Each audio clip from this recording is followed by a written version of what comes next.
You were always going to end up as nothing." Ryan Whitmore snatched the wineglass right out of Lauren's hand and slammed it onto the table so hard it cracked his face inches from hers, jaw-tight eyes burning with 12 years of contempt he hadn't bothered to hide. The entire ballroom went silent. Every conversation stopped. Every head turned. He straightened his jacket, looked around at their stunned classmates, and laughed loud, deliberate performing. "My ex-wife, everybody. Living proof that some people just aren't built for success."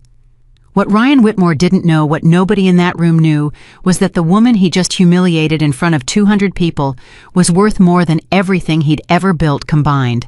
If this story speaks to you, subscribe to our channel and follow Lauren's journey all the way to the end. Drop a comment telling us what city you're watching from. I want to see how far this story travels. Lauren Mitchell had not planned on arriving early. She had in fact spent 20 minutes sitting in her rental car in the parking garage beneath the Meridian Grand Hotel in downtown Chicago, talking herself into going inside at all. Not because she was afraid, not because she was nervous, but because she genuinely wasn't sure the evening was worth the disruption to her schedule. She had a board meeting in Phoenix the following Tuesday, a call with her legal team Monday morning, and 3 community project directors waiting on her approval for revised site plans in Detroit. A high school reunion wasn't exactly where her mind wanted to be, but she had made a promise to Rachel, and Lauren Mitchell was not the kind of woman who broke her promises. She checked her reflection in the visor mirror, not out of vanity, but out of habit. The kind of habit that comes from years of walking into rooms where people have already formed their opinions and knowing that the first 10 seconds matter. She was wearing a deep navy wrap dress that she had bought because it was comfortable, not because it was impressive. Her jewelry was minimal. Her heels were low. She looked like a woman who had nothing to prove because she didn't. She snapped the visor shut, picked up her small clutch, and stepped out of the car. The elevator ride up to the ballroom level was quiet. She shared it with a couple she didn't recognize, both of them dressed far more formally than the invitation had suggested. The woman was adjusting her earrings. The man was straightening his tie. Lauren watched them for a moment, then looked at the floor numbers ticking upward. She had not been back to Chicago in 8 months. The city felt the same as it always had, loud in its bones, even when the room around you was silent. The doors opened. She stepped into the lobby outside the main ballroom, and the first thing she heard was music.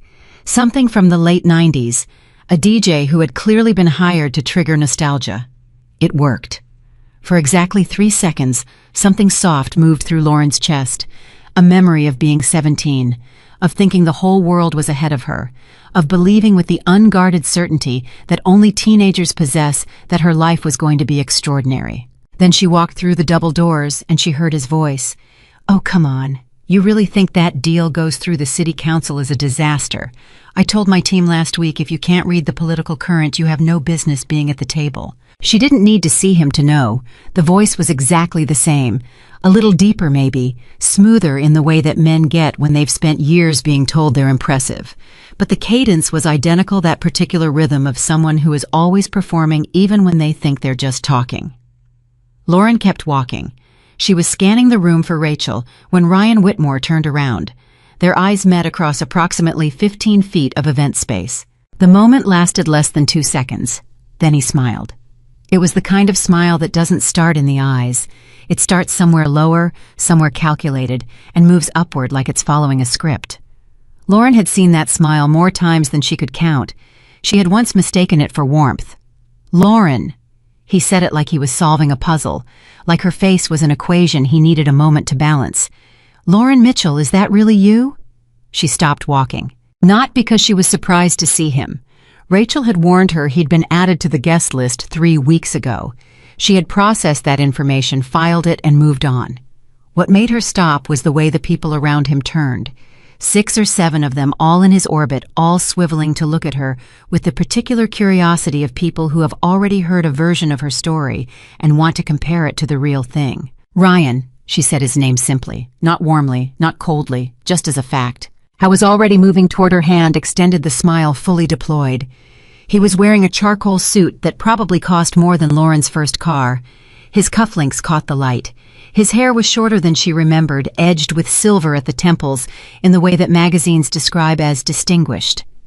Behind him, a woman in a red dress had shifted her attention completely away from the conversation she'd been having, and was now watching Lauren with the focused, measuring look of someone who has been given a specific name to watch for. Ryan shook her hand, firm, brief, the handshake of a man who takes a physical inventory of everyone he meets. "I almost didn't recognize you," he said. "You look—" He paused, just long enough for the pause to do its work. "Exactly the same." It was not a compliment. Lauren had heard enough in her life to know the difference. "It's good to see you, Ryan," she said. 12 years. He shook his head slowly, the way people do when they're performing nostalgia. "Where does it go, right?" Before Lauren could respond, the woman in the red dress appeared at his side.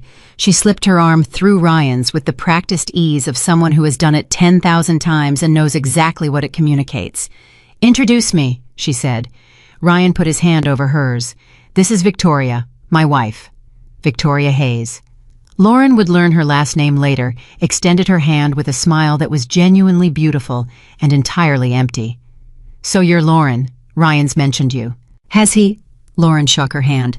"Good things, I hope." Victoria laughed. It was a practiced laugh, the kind that fills social space without committing to anything. "He said you two were very young when you got married." "We were. And that things didn't really work out."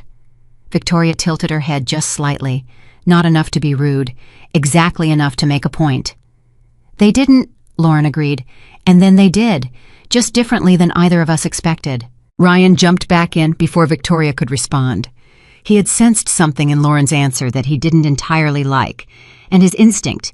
She remembered this about him, remembered it the way you remember a crack in the sidewalk you've tripped over before was to redirect, to take the wheel. "So tell me," he said, spreading his hands open in that expansive gesture. She remembered the one that said, "I am a generous man who is interested in you, even when I'm not." "What have you been up to?" I always wondered. "I build things," Lauren said. Ryan waited. When she didn't elaborate, he laughed. "That's it. That's all I get." "For now," Lauren said pleasantly. Something flickered behind his eyes. Amusement, she thought. The amusement of a man who has already decided what category to put her in and finds her resistance to it entertaining rather than threatening. "She's mysterious," he said to Victoria. Victoria smiled. "I love that." Lauren didn't respond. She was looking past them both, and she had finally spotted Rachel across the room. Rachel, with her familiar wave, her expression a mix of relief and warning. "Excuse me," Lauren said. "I see someone I need to catch up with. It was good to see you both." She walked away. She did not look back. Rachel met her halfway across the room, took her by the elbow, and steered her toward a quieter corner near the east wall. "I saw that," Rachel said immediately. "The whole thing. Are you okay?" "I'm completely fine." "Lauren, Rachel, I'm fine." Rachel studied her face for a moment. Rachel Collins had known Lauren since they were 15 years old. She was one of the few people on Earth who had been present for the worst year of Lauren's life, the year of the divorce, the year the money ran out, the year Lauren had sat in a one-bedroom apartment in Cincinnati with no furniture except a mattress on the floor and a folding table, and had made herself a promise she intended to keep. "He's been talking about himself since he walked in," Rachel said, dropping her voice. "He's apparently closing some massive city contract, real estate development. He's been letting everyone know in case anyone missed the memo." "Of course he has. His wife is polished, yes. She looked at you like, I know how she looked at me." Rachel exhaled. "You're being very calm about this. Because there's nothing to be upset about." Rachel looked at her. "Lauren, the man walked out on you when you had nothing. And now he's standing over there in a $1,200 suit, telling everyone about his big city contract." "I know. And you're calm." "Yes." Rachel shook her head slowly. "I genuinely do not understand how you do that." Lauren looked across the room to where Ryan was now holding court with a group of 4 or 5 people, his hands moving the way they always did when he was building toward a point. She watched him for a moment. There was a time, a long time actually, when watching him had involved a particular kind of pain. The pain of someone who has been told clearly and repeatedly that they are not enough, not ambitious enough, not practical enough, not capable of the things that matter. That pain was gone. She had not noticed exactly when it left. She only knew it had. "People are who they are," Lauren said quietly. "I stopped trying to make that mean something about me a long time ago." Rachel was quiet for a moment. Then she said, I actually need to talk to you about something more serious than Ryan. Lauren turned to look at her fully. There was something in Rachel's voice, a tightness, a careful quality that shifted Lauren's attention completely. What is it? Rachel glanced around them. Not here. Can we find somewhere quieter for a few minutes? They found a small alcove near the hallway that led to the event staff corridor, just far enough from the main room that the music became a hum rather than an intrusion. Rachel pulled out her phone, opened a folder, and showed Lauren a screen. I'm on the Alumni Foundation Committee this year. You know that. You mentioned it. We've been auditing the scholarship fund. Rachel's voice was very steady. Too steady. The steadiness of someone who has practiced saying something difficult. There's money missing. Lauren looked at the screen. How much? $2.3 million, over 4 years. Lauren looked up from the phone. The board knows. 3 people on the board know. We've been trying to understand what we're looking at before we go to the full committee. Because what we're looking at is... Rachel stopped. Lauren, it doesn't look like a mistake. Show me the documentation. I have it. Not all of it. I didn't want to bring everything here tonight. But I have the summary reports and the transaction patterns. Lauren took the phone from her hand. She started reading. The noise of the reunion fell away entirely. She was no longer in a ballroom in Chicago. She was in the particular mode of attention that her work had trained her into, the mode where everything extraneous drops away and the numbers become a landscape you move through looking for the thing that doesn't fit. She found it in 3 minutes. These consulting firms, she said. Yes. The payment structure on all 4 of them is identical. Same 30-day intervals, same approval chain. That's what I noticed. But the firms themselves, Lauren kept scrolling. The registration dates. Look at the registration dates. Rachel leaned in. I saw that. All registered within 60 days of each other. And all 3 years after the fund was established. Lauren handed the phone back.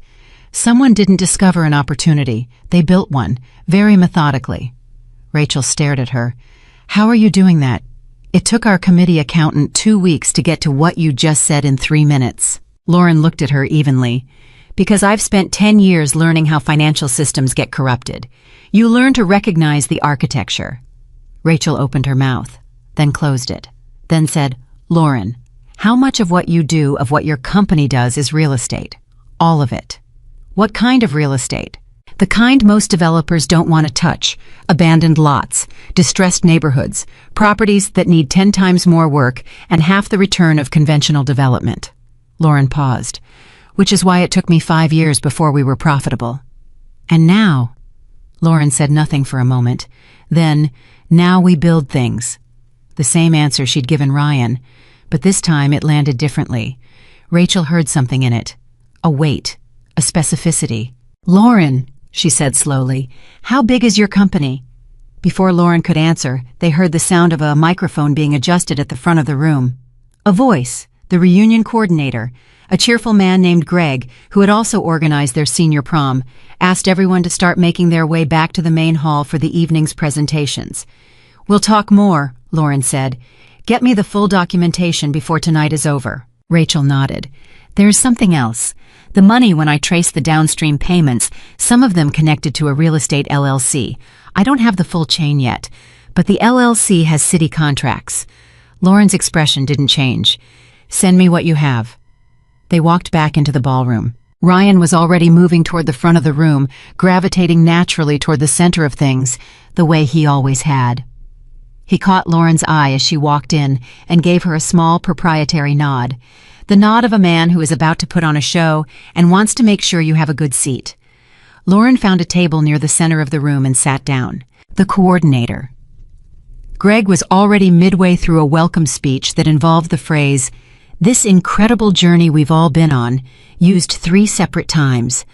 Lauren listened with part of her attention, while the rest of it stayed with what Rachel had just shown her. The payment structures, the registration dates, the downstream LLC. She picked up the glass of water in front of her and took a slow sip. She noticed across the room that Ryan had positioned himself at a table that put him in clear sightline of the stage. He had his arm around Victoria's chair, not around Victoria herself, just the chair the way men do when they want to look comfortable and in possession of everything around them at once. Greg was now inviting people to share what they'd been doing since graduation. A few hands went up. A pediatric surgeon from Milwaukee, a high school principal who had won some kind of statewide award, a woman who had opened a restaurant group with 7 locations across the Midwest. Each story got applause. Each story was real and earned and human. Then Ryan stood. Lauren watched him rise from his chair with the particular ease of someone who has never in his life been uncertain about whether the room wants to hear from him. "Most of you know me," he started, which got a laugh because yes, most of them did. Ryan Whitmore had been that guy in high school, the one who was president of everything, who moved through the social architecture of adolescence, like he'd been built specifically for it. Some people peak in high school and spend the rest of their lives replaying it. Ryan was not one of those people. He had kept climbing. Lauren had watched him do it for 6 years of marriage before he decided she was weight on the rope. "I'll be brief," he said, which meant he would not be brief. "Our firm Whitmore Capital Strategies has just been selected as the preferred developer for the Lakefront Corridor project. For those of you not in real estate, that's the largest public-private development contract the city of Chicago has issued in the past decade." The applause was genuine. Lauren watched it. People were impressed. They should be the Lakefront Corridor was a legitimate undertaking, and securing the preferred developer status was not a small thing. But Lauren was thinking about the LLC. "We're talking about $800 million in development over 6 years, Ryan continued. He was glowing. She could see it from across the room, the particular glow of someone who has arrived at the exact moment they always believed they were meant for. 14,000 square feet of mixed-use space, affordable housing components, community development provisions. He paused on those last words. Affordable housing, community development, said them with the weight of someone who wants credit for the vocabulary, even if the commitment behind it is lighter than it sounds. Lauren set her water glass down. "I want to be clear," Ryan said, and now he was looking around the room, making eye contact, doing the thing where he made every person feel like he was speaking directly to them. It was a skill. She had always acknowledged that even when it infuriated her. None of this happens without the right team and the right vision, and the right vision comes from understanding what communities actually need. He sat down to a second round of applause. Victoria touched his arm. Lauren looked at her own hands on the table. She was thinking about a parking lot in Detroit, about a neighborhood in Cincinnati where 3 of the families she had housed in her first development project still lived, about a 14-year-old girl named Maya who had written Lauren a letter 2 years ago saying that growing up in a Mitchell Horizon community had been the first time in her life she felt like her address wasn't a sentence. She was not angry at Ryan. She was not performing calm. She was genuinely, actually categorically beyond the place where Ryan Whitmore's version of vision could touch her. But she was paying attention, because something about what Rachel had shown her was pulling at a thread. And Lauren Mitchell had learned years ago that when a thread starts pulling, you follow it. Greg came back to the microphone and spent 5 minutes fumbling with a laptop connection before announcing that the evening's special presentation was almost ready. Technical difficulties. A few people laughed. Someone from the back called out that it was just like the AV system at the senior talent show, which got a bigger laugh. Lauren used those 5 minutes to go back to Rachel, who was sitting 2 tables over. "The LLC," she said quietly, sitting down beside her. "Do you have a name?" Rachel pulled out a folded piece of paper from her blazer pocket. She had come prepared. She smoothed it on the table and slid it toward Lauren. Lauren looked at the name. Her expression didn't change, but something behind her eyes shifted, a small, quiet, seismic thing. Clearwater Development Partners, LLC. She knew that name, not because of the scholarship fraud, not because of anything to do with tonight. She knew it because 3 weeks ago, her legal team had flagged it in a competitive bid analysis, a subsidiary that had appeared in 2 separate municipal contract processes in Chicago, both times as a participant in joint ventures with a larger anchor developer. A larger anchor developer named Whitmore Capital Strategies. Lauren refolded the paper, slid it back to Rachel. "How sure are you about the connection to the scholarship fund?" she asked. 60%, Rachel said. "Maybe 70. I need the full transaction records from the foundation's bank." "Do you have standing to request them?" "As a committee member, yes, but I'd need a reason that doesn't tip off whoever is inside the foundation." Lauren thought for exactly 3 seconds. "Tell them you're preparing for the annual report, and you need to verify the historical grant disbursement records against the bank statements for the last 5 fiscal years. Frame it as routine reconciliation for donor transparency." Rachel stared at her. That's actually a completely legitimate reason. Yes, you've done this before. I've navigated complex financial documentation before. It's not the same thing. Lauren, Rachel's voice dropped even further. What exactly is your company? From the front of the room, Greg's voice rose in triumph. Okay, we've got it. Technical difficulties officially resolved. Ladies and gentlemen, before we move into the rest of our evening, we have a very special presentation from one of our alumni organizations. The lights in the room shifted, the screens came alive, and Lauren Mitchell sat very still, because she had not known about the presentation. Rachel had not warned her. The foundation committee had apparently made a decision without informing the subject of it, and as the images began to appear on the screen, construction sites, community centers, rows of newly completed homes in neighborhoods that had once been written off, Lauren understood that the evening she had planned, the evening where she arrived quietly and reconnected and left without incident, was not the evening that was happening. The room was already beginning to murmur. Ryan Whitmore was already beginning to frown. Greg's voice filled the room with the particular excitement of someone delivering news he's been sitting on all evening. In the past decade, one of our own has done something that we think deserves to be recognized, not just by this room, but by this city, and really, he paused for effect, by this country. On the screen, a name appeared, large, clear, unmistakable. Lauren Mitchell. And Ryan Whitmore from across the room turned to look at her with an expression she had never seen on his face before. She met his eyes. She did not smile. She did not look away. She simply let him see her, fully, the way she had always been there to be seen, if anyone had bothered to look past what they'd already decided. The room erupted. And Lauren Mitchell sat in the center of it, still and steady, the way she had learned to be in every room, not because she was hiding, but because she had never needed the room to know her worth in order to know it herself. But now the room knew, and everything that came next would begin from here. The applause was still rolling through the ballroom when Lauren stepped off the stage, and the first thing she heard beneath the clapping, beneath Greg's voice wrapping up the presentation, beneath the ambient noise of 200 people processing what they had just witnessed, was Ryan. Not his words. Not yet. Just his voice. That particular frequency she had spent 6 years married to and another 12 years not thinking about. She heard it the way you hear a car alarm at 3 in the morning, involuntary, impossible to unfocus from. She didn't look at him immediately. She stopped at the edge of the stage stairs and accepted the handshake.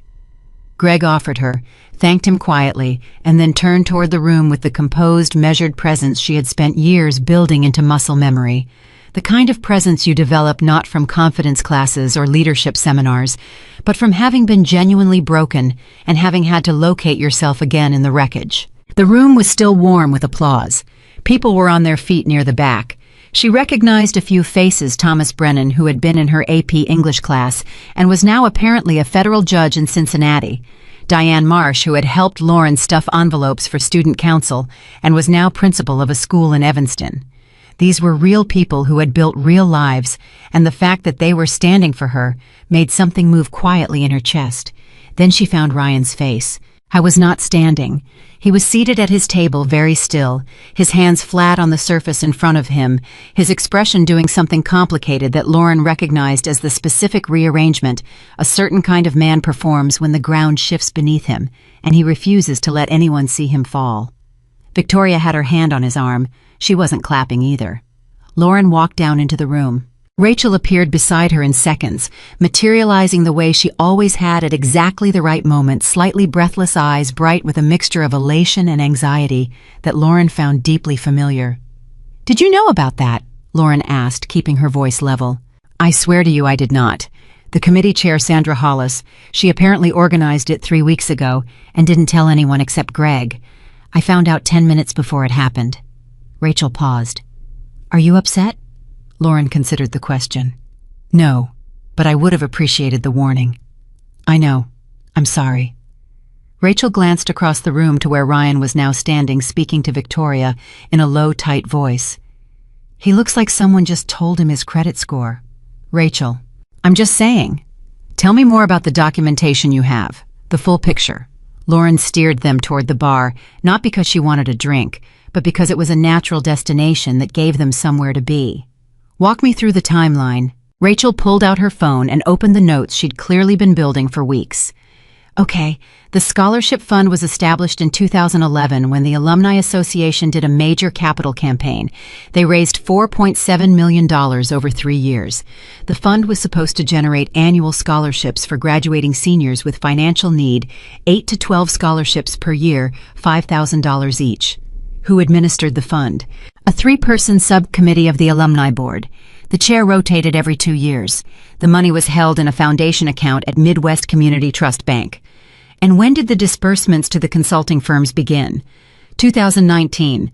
First payment was $47,000 to a firm called Crestline Advisory Services.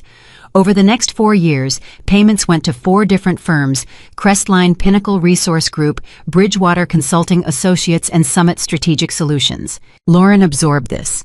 All 4 names sound like they were generated by the same person in the same afternoon.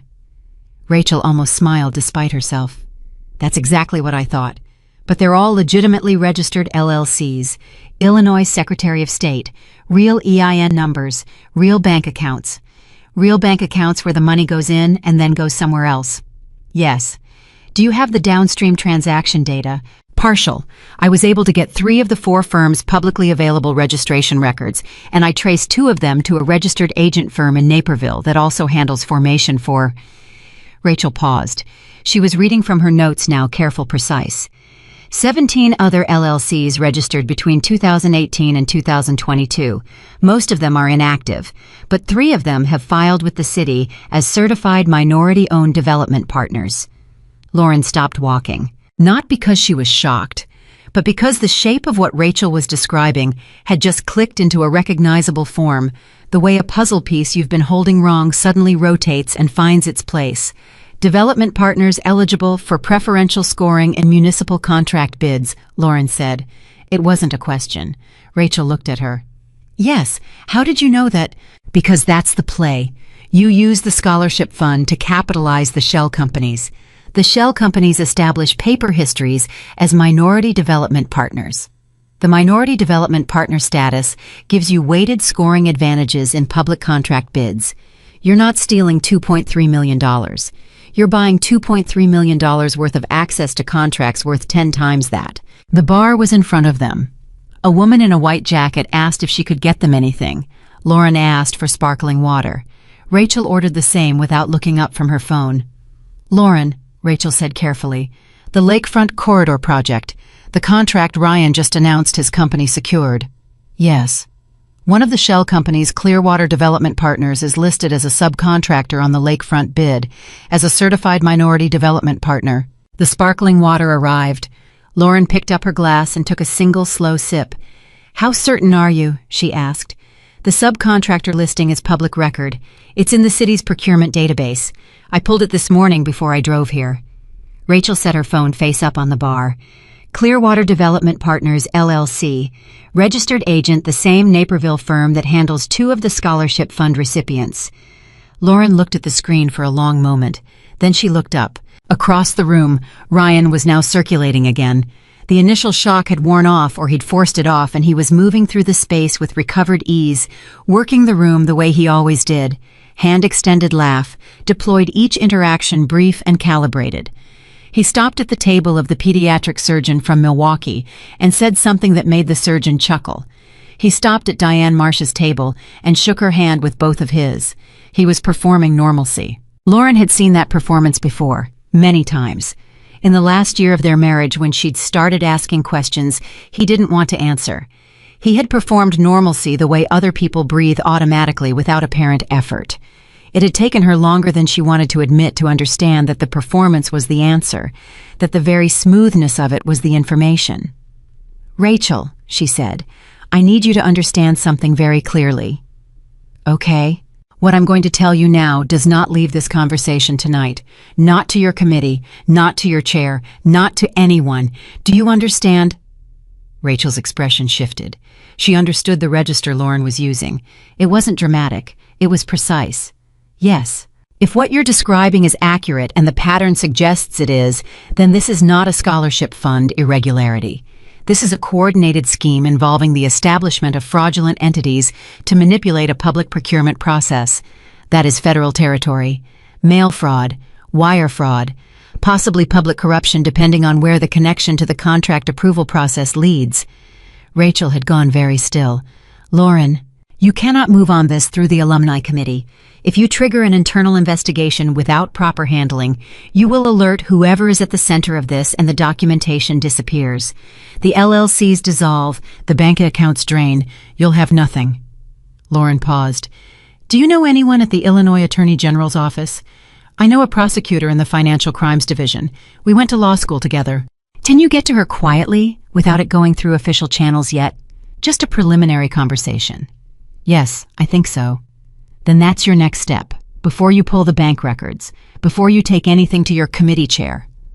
Lauren turned to face Rachel fully. Because if this connects where I think it connects, you don't want to be the person who tipped it off. Rachel stared at her. There was a long pause. The kind of pause where a person is recalibrating everything they thought they understood about a conversation. Lauren, you've done this before. Not the discovery part. The knowing how to handle it part. You've navigated something like this. Lauren said nothing.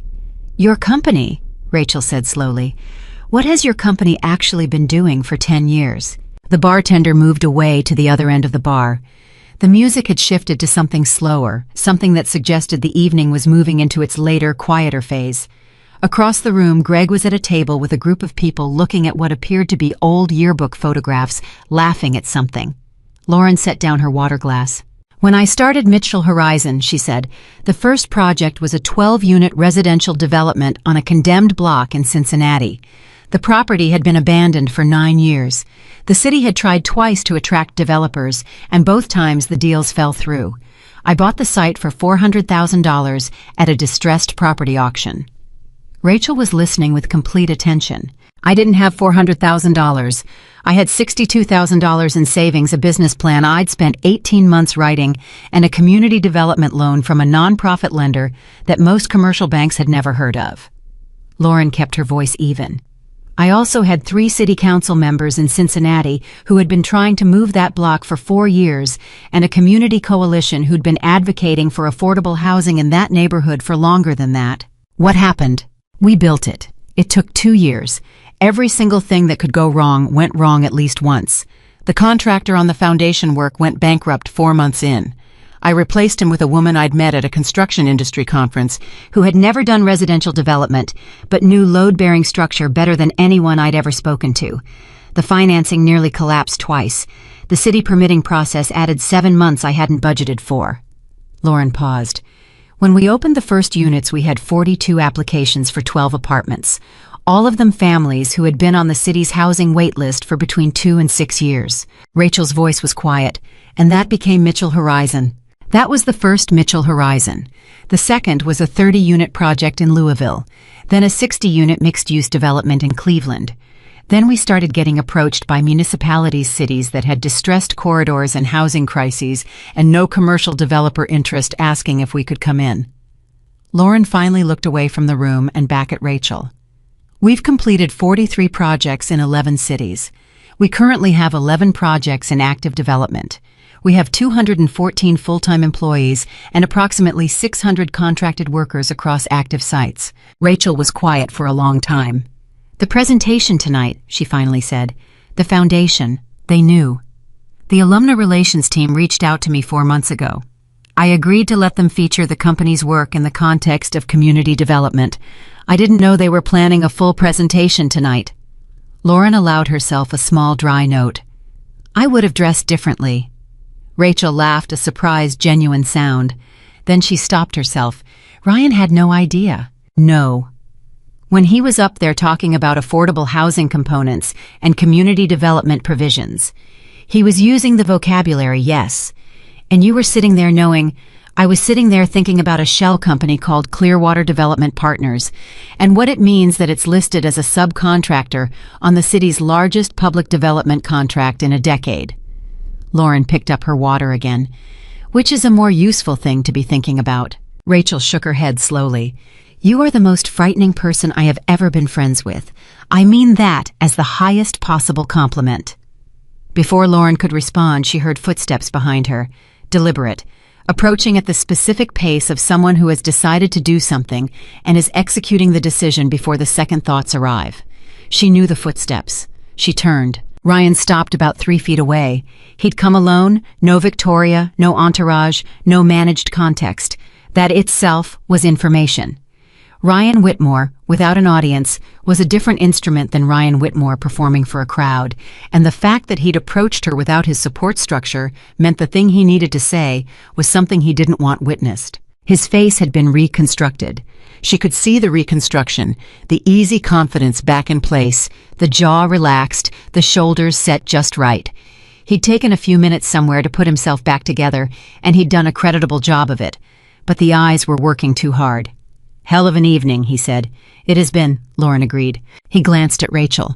The glance was not unfriendly, but it was clear. Rachel picked up her phone and her water glass. "I'm going to go find Sandra," she said to Lauren. "I'll catch up with you later."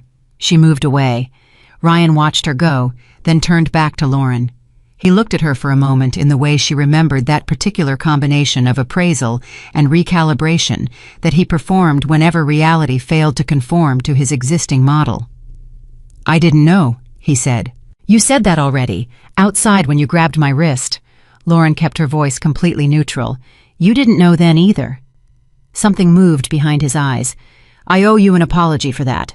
"You owe me more than one." The directness of it made him pause. He hadn't expected that. He'd expected either coldness or forgiveness, the two poles that people in his world seemed to operate between, and she'd given him neither. "You're right," he said. And she believed, watching his face, that in this particular moment, he meant it. Ryan Whitmore was not a simple person. She had never made the mistake of thinking he was. He was capable of genuine remorse. He was also capable of weaponizing the appearance of genuine remorse. The challenge 12 years ago had been telling the difference. She had gotten better at it. "Why did you keep it private?" he asked. "Your company. You're all of it. You could have—" He stopped, reconsidered, started again. "Why?"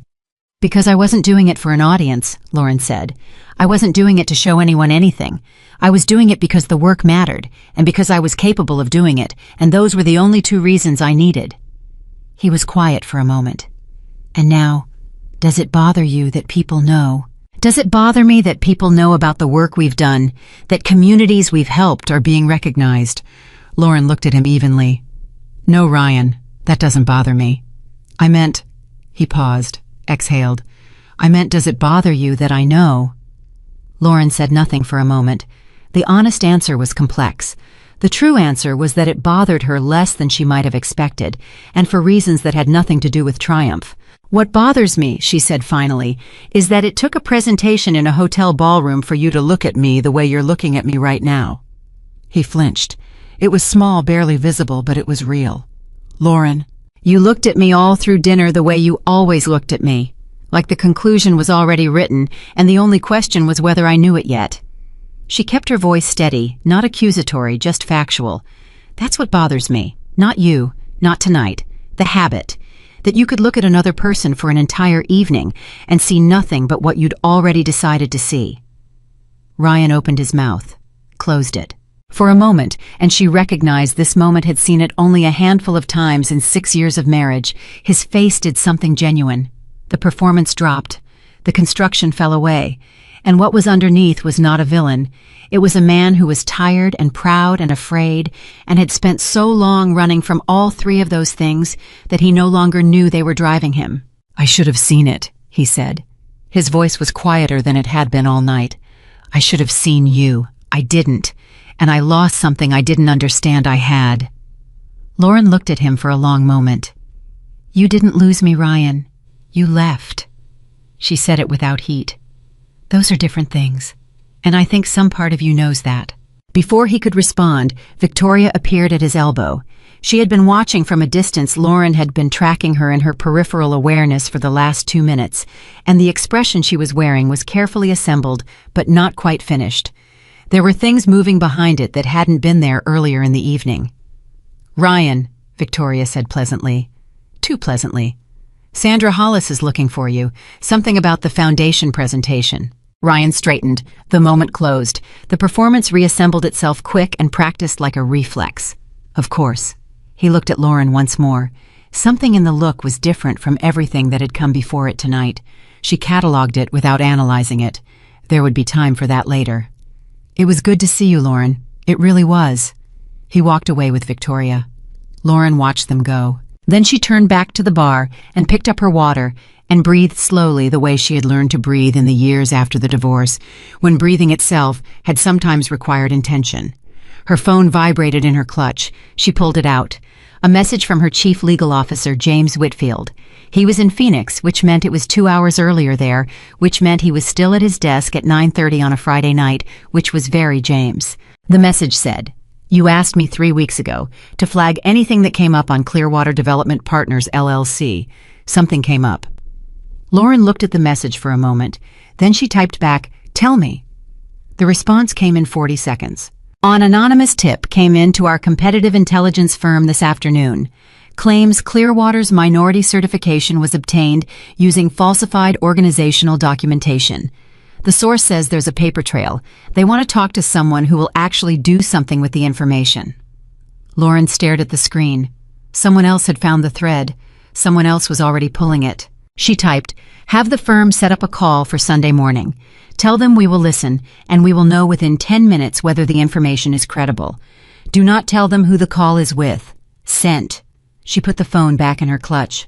Across the room, she could see Ryan speaking to a man she didn't recognize. 50s, well-dressed, the particular bearing of someone who works in government or adjacent to it. Their conversation was low and brief, and Ryan's hand was on the man's arm in that way he had of making contact feel like intimacy. The man nodded twice, handed Ryan a card. Lauren watched. Then she watched Victoria. Victoria was standing 3 feet away from Ryan's conversation, holding a glass, looking at her phone. But she wasn't reading it. The phone was a prop. She was listening to Ryan's conversation while appearing not to. Lauren recognized the technique because she had deployed it herself in meeting rooms and negotiations, and 6 years of a marriage where information had often traveled better when the recipient wasn't obviously paying attention. Victoria knew something. That was new information. Lauren stored it. Rachel reappeared at her shoulder. "Sandra wants to do a photo with you for the foundation newsletter. Are you okay with that?" "Of course." They started walking. Rachel leaned close. "I texted my contact at the AG's office. She's available Sunday for a preliminary call." "Make it afternoon. I have a call in the morning." Rachel glanced at her sideways. "How many calls do you have on a Sunday?" "This week 3. Rachel shook her head. "Lauren, do you ever stop when the work stops needing to be done?" Lauren glanced back once toward where Ryan was standing. "And that hasn't happened yet." Sandra Hollis was a small, energetic woman with silver hair and the quick, organized intelligence of someone who had been running things efficiently for decades. She shook Lauren's hand with both of hers and said with genuine warmth, "I hope we didn't overstep tonight. The committee was very eager to recognize what you've done, and I'm afraid our enthusiasm may have outrun our manners." "It was a beautiful presentation," Lauren said, and meant it. "The work deserves to be seen." "The work is extraordinary." Sandra lowered her voice slightly. "I also want you to know that we've recently become aware of some irregularities in the Foundation's financial management, and given your background, I was wondering if at some point, not tonight, but soon, you might be willing to sit down with our committee and—" "Sandra." Lauren kept her voice warm, careful. "I would love to be helpful in any way I can, but I'd suggest you not take any significant steps internally until you've spoken with a qualified attorney about how to proceed. These situations can be delicate, and the way you manage the first 48 hours matters a great deal." Sandra studied her face. "You already know something." "I know enough to be careful," Lauren said, "and I know that you should be too." Sandra nodded slowly. All right, yes. I'll make some calls Monday." "Don't wait until Monday," Lauren said gently. "Make them tomorrow." Something passed through Sandra's eyes, a quiet recalibration, a shift in the seriousness with which she was holding the situation. "Yes, you're right, I will." The photo happened. Lauren stood beside Sandra and 2 of the Foundation committee members and smiled for someone's phone camera, with the composed ease of someone who had learned over a decade of ribbon cuttings and groundbreakings and press conferences, how to be present in a photograph without giving it more weight than it deserved. Then she excused herself. She found a quiet corner and checked her phone again. James had sent a follow-up, "One more thing. The anonymous source said they have documentation connecting the shell company capitalization to funds diverted from a nonprofit, a scholarship fund, Chicago area. Lauren read the message twice. The source wasn't inside Ryan's organization. The source was inside the scholarship fraud itself. Someone involved in the scheme was turning. She stood with that for a moment. The implications spread outward in several directions, each one significant. If someone inside was moving toward disclosure, the timeline had just compressed, significantly. Whatever had been a slow, careful unraveling was now potentially days away from breaking open. And when it broke, the direction it fell would depend entirely on who controlled the narrative first. She typed to James, "The Sunday call just became urgent. See if the source can speak tomorrow evening instead." She sent it. Then she put her phone away and looked up. Ryan was standing 20 feet away. He was looking at her, not performing, not calculating, just looking with an expression she hadn't seen on his face in 12 years, or possibly ever. Something that might have been recognition, or regret, or both of those things pressing against each other in the space behind his eyes. He raised his glass slightly. Not a toast, just an acknowledgement. Lauren looked at him for a moment, then she turned away. There were things in motion that were larger than this room, larger than this evening, larger than 12 years of distance and one night of reckoning. She could feel the architecture of it, the connected pieces, the timing, the weight of what was about to move. She had not come to this reunion to confront Ryan Whitmore. She had not come to expose anything or reclaim anything or make any kind of statement. But the thing about threads is that once you see them, you cannot unsee them. And Lauren Mitchell had never in her life been the kind of woman who leaves a thread unpulled. She walked back toward Rachel. There was work to do. The call came at 7:42 Saturday morning. Lauren was already awake. She had been awake since 5:15, sitting at the small desk in her hotel room with her laptop open and 3 separate document folders arranged across the screen, the partial financial records Rachel had forwarded at midnight, the competitive intelligence report James had sent at 11:50, and a 12-page internal memo her legal team had prepared 3 weeks ago on Clearwater Development Partners that now read entirely differently than it had the first time she'd seen it. She had not been able to sleep. Not because she was anxious, because her mind had locked onto the architecture of what she was looking at and refused to release it until she understood every beam and joint. The call was from James. "The source moved up the timeline themselves," he said without preamble. He knew she didn't want preamble at 7:42 in the morning. "They reached out to our firm again an hour ago. They want to talk today, this morning if possible." Lauren closed one of the document folders. "Did they give a reason for the urgency?" "They said something happened last night that made them realize they were running out of time." James paused. "Their words were, and I'm quoting directly here, someone in the room saw something they shouldn't have seen, and now the people they're afraid of know that the information is moving." Lauren was quiet for a moment. Last night. The reunion. Someone in the room. "Set the call for 10 o'clock, she said.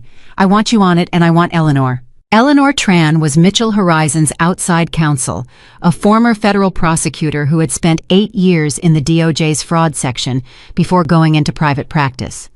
Lauren had hired her firm 4 years ago for a contract dispute and had kept her on retainer ever since, partly because Eleanor was exceptional at her work, and partly because Lauren had a talent for recognizing people who understood how systems of power actually operated rather than how they were supposed to operate. "Eleanor's already aware," James said. "She flagged the original tip to me yesterday because she recognized the Clearwater name from the contract analysis." "Good. 10 o'clock. Lauren started to end the call, then stopped. "James, has anyone else contacted the firm about Clearwater, anyone we don't know?" A pause. "Not directly. But Eleanor mentioned that a journalist at the Tribune made an inquiry to her firm 2 weeks ago about minority certification fraud in municipal contracting. She didn't connect it to Clearwater at the time. She does now." Lauren sat with that for 3 seconds. A Tribune journalist, 2 weeks ago. "Find out who the journalist is," she said. "Don't make contact, just know the name." She ended the call. She looked at the documents on her screen for a moment longer. Then she closed the laptop, stood up, and went to get dressed. The call at 10 o'clock lasted 94 minutes. The source's name, Lauren learned, was Dennis Farrow. He was 51 years old, a CPA who had worked as an independent financial consultant for the past 9 years. He had been hired in 2019 by a man he knew only as a referral from a mutual contact in Chicago's development community to provide bookkeeping services for two of the Shell LLCs, Crestline Advisory Services and Pinnacle Resource Group. He had been paid in cash for the first 6 months and then through a legitimate consulting invoice structure afterward. He had understood from the beginning that the arrangement was not entirely clean. He had told himself with the particular talent for self-deception that financially pressured people develop that clean adjacent was sufficient. Then his daughter had applied for the Alumni Association scholarship. She hadn't gotten it. She had a 3.9 GPA demonstrated financial need and a recommendation from her high school principal. She hadn't gotten the scholarship because the funds that should have been available for her weren't there. They were in the bank accounts of the two LLCs Dennis had been managing. He had sat with that for 6 months. Then he had made the call. Lauren listened to all of it without interrupting. She had learned years ago that the most important skill in a room or on a call is often simply the willingness to let people finish. People tell you more when they don't feel rushed. They tell you the true shape of things rather than the curated version. When Dennis finished, Lauren said, "Mr. Farrow, I want to ask you 3 questions, and I need you to answer them as precisely as you can." "All right. First, do you have documentation, not memory, not recollection? Physical or digital documentation of the transactions you've described?" "Yes, I kept copies of everything. I know how that sounds given what I was involved in. But yes, I have records going back to 2019. Bank statements, internal transfer records, the invoice structures, everything." "Second, do you know where the funds ultimately went, the downstream destination after they left the LLCs?" A pause. "Partially. I know one of the downstream accounts is held by an LLC called Clearwater Development Partners. I processed 2 transfers directly. I don't know what happens after Clearwater." Lauren caught Eleanor's eye across the conference call interface. Eleanor made a small note without changing her expression. "Third," Lauren said, "the person who hired you, the referral. Do you have a name?" The pause this time was longer. "The person who referred me to the arrangement was a man named Gerald Park. He's a managing director at a real estate investment firm in Chicago." Dennis's voice was very careful now, the way voices get when someone is delivering information they know is a grenade. "The firm is called Whitmore Capital Strategies." The call went quiet. Eleanor's pen had stopped moving. James, whose face Lauren could see in the corner of her screen, had gone completely still. Lauren let the silence breathe for exactly 5 seconds. Then she said calmly, "Thank you, Mr. Farrow. I'm going to ask Eleanor, the attorney, on this call to discuss next steps with you. The most important thing right now is that you do not contact anyone involved in this arrangement.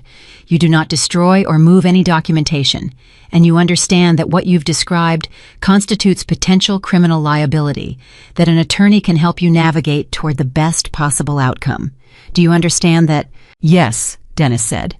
He sounded, Lauren thought, like a man who had not slept in 6 months and was finally at the cost of everything uncertain that would come next, putting something down. "Good," Lauren said. "Eleanor." She muted her own line and sat back. "Gerald Park, managing director at Whitmore Capital Strategies. Not Ryan directly, not Ryan's signature on a transaction record. A managing director. A layer of insulation. That was how it was done, always through a layer, always with enough structure between the principal and the mechanism that the principal's name appeared nowhere in the operational records. But Gerald Park reported to Ryan Whitmore. And Ryan Whitmore had just announced to 200 people in a hotel ballroom that his firm had secured the largest public development contract in Chicago in a decade, a contract that included Clearwater Development Partners as a certified minority subcontractor. Lauren unmuted. "Eleanor, when you're done with Mr. Farrow, I need 15 minutes. "Of course," Eleanor said smoothly. Lauren spent those 15 minutes doing something she almost never did. She went back to bed. Not to sleep.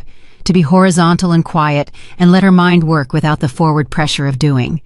She had learned this from a meditation teacher in Cincinnati 7 years ago, a retired cardiologist named Dr. Anand, who had told her that the most important decisions she would ever make would not be made at a desk.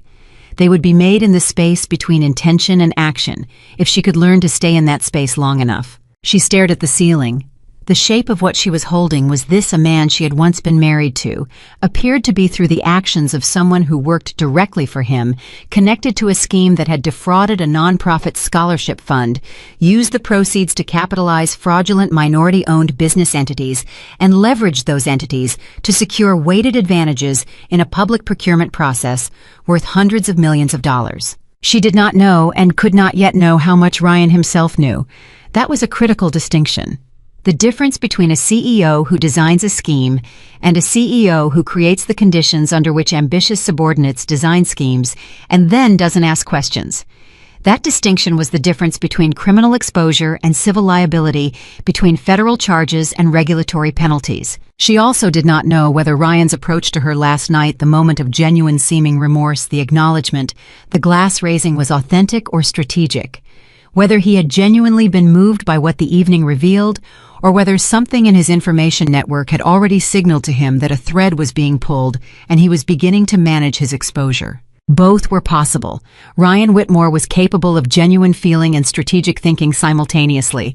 That had been true at 26, and she had no reason to believe it was less true at 44. The call from Eleanor came at 11:58. "Dennis Farrow is willing to cooperate fully," Eleanor said. "His documentation is substantial. More substantial than I expected. He kept physical copies in addition to digital. He's going to need immunity negotiation, which means this has to go federal, which means we need to think carefully about sequencing." "Walk me through the sequencing options," Lauren said. "Option 1, we bring what we have to the U.S. Attorney's Office directly. Strong evidence, willing cooperating witness, clear federal violations. Downside is that the U.S. Attorney's Office moves on its own timeline, which could be months, and we have limited control over how it unfolds publicly. Option 2. We bring it to the Illinois AG's Financial Crimes Division first. They have jurisdiction over the state-level violations, the nonprofit fraud, the municipal procurement manipulation. They can move faster, and a state-level investigation can run parallel to federal inquiry. The disadvantage is that state charges may give the subjects time to negotiate before federal exposure is fully established." Lauren thought. "Is there an option 3? Eleanor paused. "There is, but it requires a judgment call I can't make for you."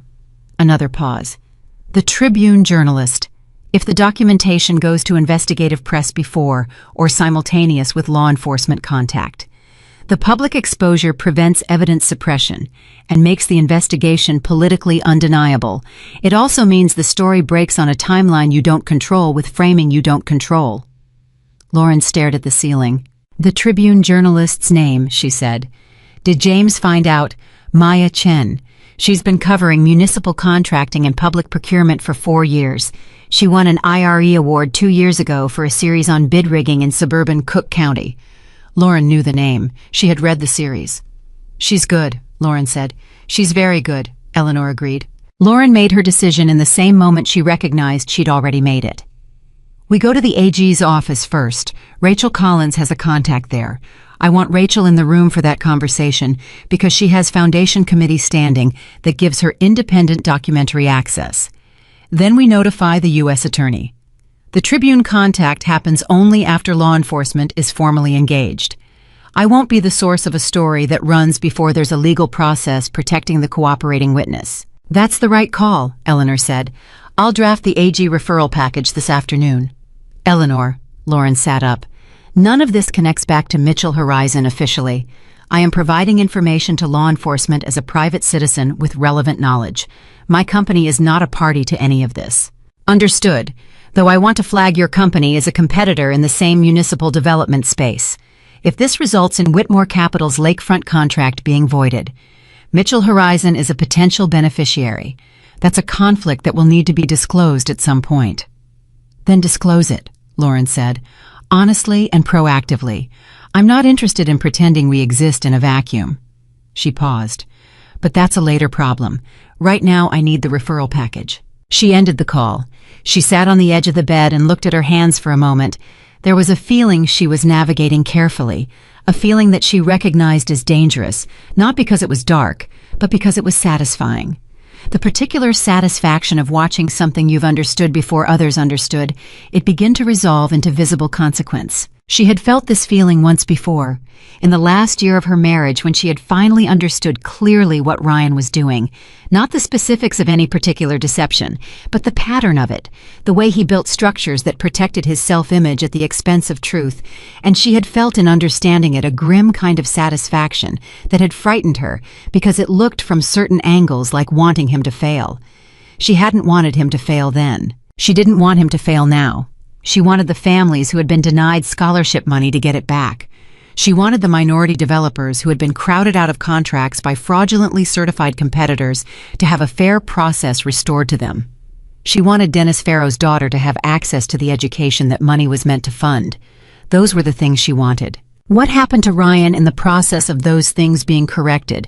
That was not something she was navigating toward. It was something that would happen or not happen as the law determined. She had learned the difference. It had taken years, but she had learned it. Her phone rang. Unknown number, Chicago area code. She looked at it for a moment, then she answered. Ms. Mitchell. The voice was a woman's, professional, measured with the particular cadence of someone who chooses words carefully because they understand that words once spoken are evidence. My name is Victoria Hayes. I think you and I need to talk. Lauren was quiet for exactly 3 seconds. Ms. Hayes, she said, I was wondering when you'd call. A brief pause on the other end. You were expecting this. I was expecting that someone who had watched her husband's managing director make 2 calls to a Chicago attorney before 10 o'clock on a Saturday morning would eventually need to make a call of her own. Silence. Then, how did you know about the calls to the attorney? I didn't, Lauren said, until you just confirmed it. Another silence, longer this time. That was well done, Victoria said finally, and there was something in her voice, not warmth exactly, but a kind of professional acknowledgement that Lauren found unexpectedly genuine. What do you want to talk about, Ms. Hayes?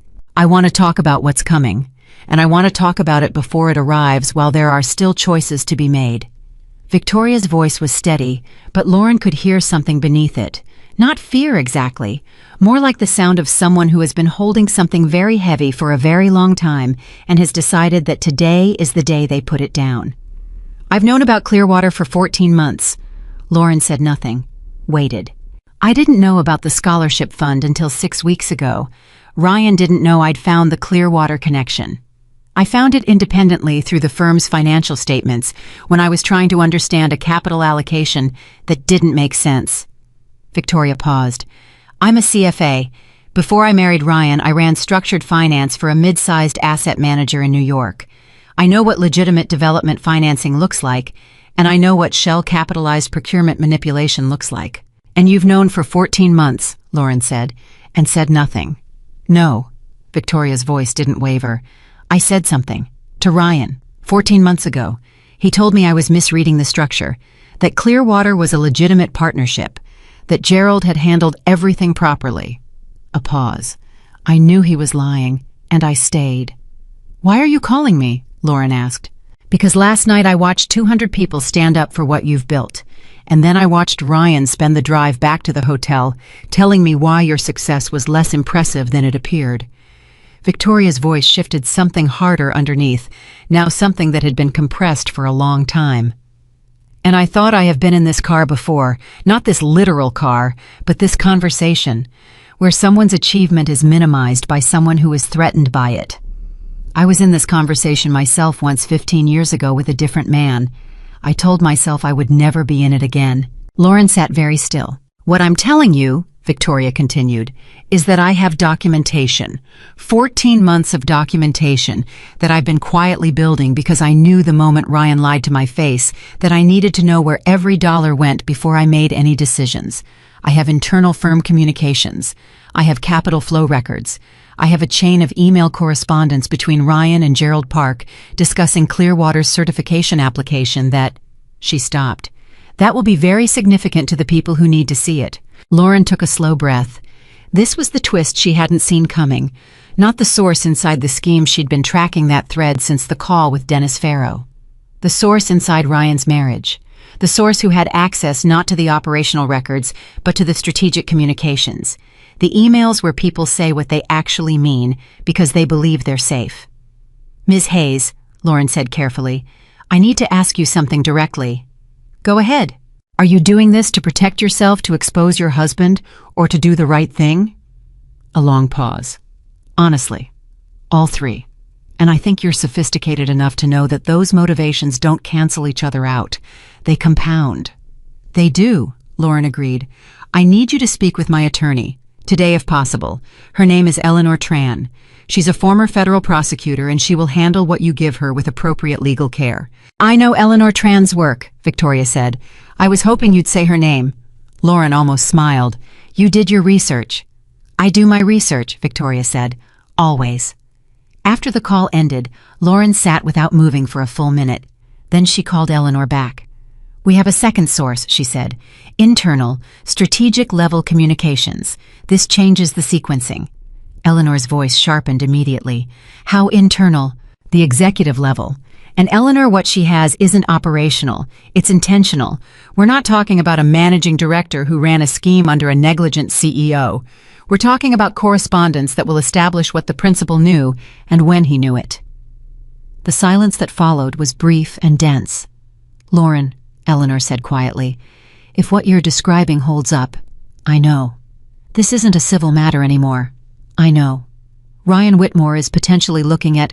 I know, Eleanor. Lauren closed her eyes for a moment. Schedule Victoria Hayes for this afternoon, before you do anything else. And when you speak to her, treat her as a protected source. Not an informant, not a witness, a protected source. She's carrying significant risk, and she deserves appropriate care. Understood? Lauren ended the call for the second time and stood up. She walked to the window and looked out at the city below. Chicago in the late morning movement and noise and the particular energy of a city that has always taken its own weight seriously. She had grown up here. She had left here. She had built a company that had done work in 11 cities across this country without until last night many people in this city knowing her name. She thought about Ryan, not strategically, just Ryan.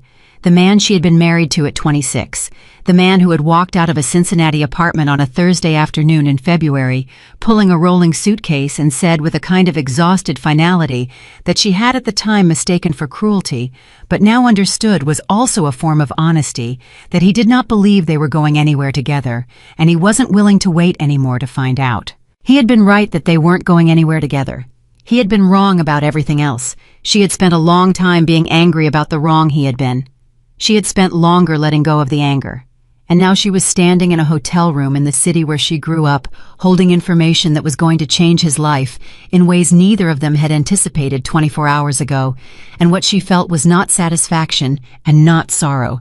It was something quieter than both. A kind of recognition that the paths people choose eventually become the places they arrive, that Ryan had made choices, small ones and large ones, that had accumulated over years into this particular destination, and that she had made choices too, different ones, that had brought her somewhere else.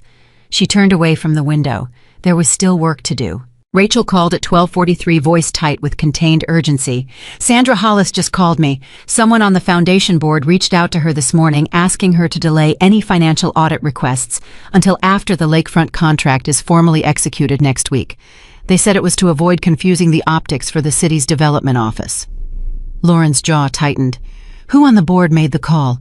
A man named Philip Adler. He joined the board 18 months ago. He was recommended by... Rachel stopped. Ryan. Of course he was. Sandra didn't agree to the delay, but she's frightened. She's never dealt with anything like this. Tell Sandra to do nothing until she hears from Eleanor Tran. Eleanor will call her within the hour. Lauren was already pulling up Eleanor's number. And Rachel, do not discuss this with anyone else. Not your committee, not your contact at the AG's office yet. No one. Okay, Lauren, how bad is this going to get?